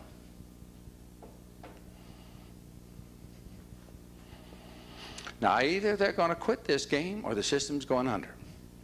Now, they're scared now. They're partially scared. They're trying with Reagan to give you a little faith in something. They're giving you a little token, just a scrap or two off the table. They think that they can make you believe in the system again. Well, you won't. You know why? Your taxes will be higher next year. That's why you won't believe in it. You'll say, oh, it was nice and wonderful. Except they took more. I had this tax cut, but it cost me more. Why? They had the inflation to put you in a higher bracket. So all the tax cut meant nothing because you got shoved in a higher bracket. They even admitted that the tax cut would not reduce anybody's taxes. Isn't that interesting? A tax cut doesn't reduce anybody's taxes. Because they're moving you by inflation into a higher bracket so they can give you a tax cut to keep your taxes about the same what they are now. But you didn't. Remember, you had a tax cut because you didn't get the normal increase you would get by inflation. You talk about monkey thinking. The only government can think that stupid and survive because they force their revenues. Any businessman who thought like that isn't a businessman long. He's on the street. That's all through. That's all they did. They are washed up. Well, anyway, I've gone long enough. And if you haven't gone long enough, you can sit here and talk to each other. Thank you very much for your kind attention. And we could go on all night. And we probably wouldn't say much more than we've said already. So thank you and good night.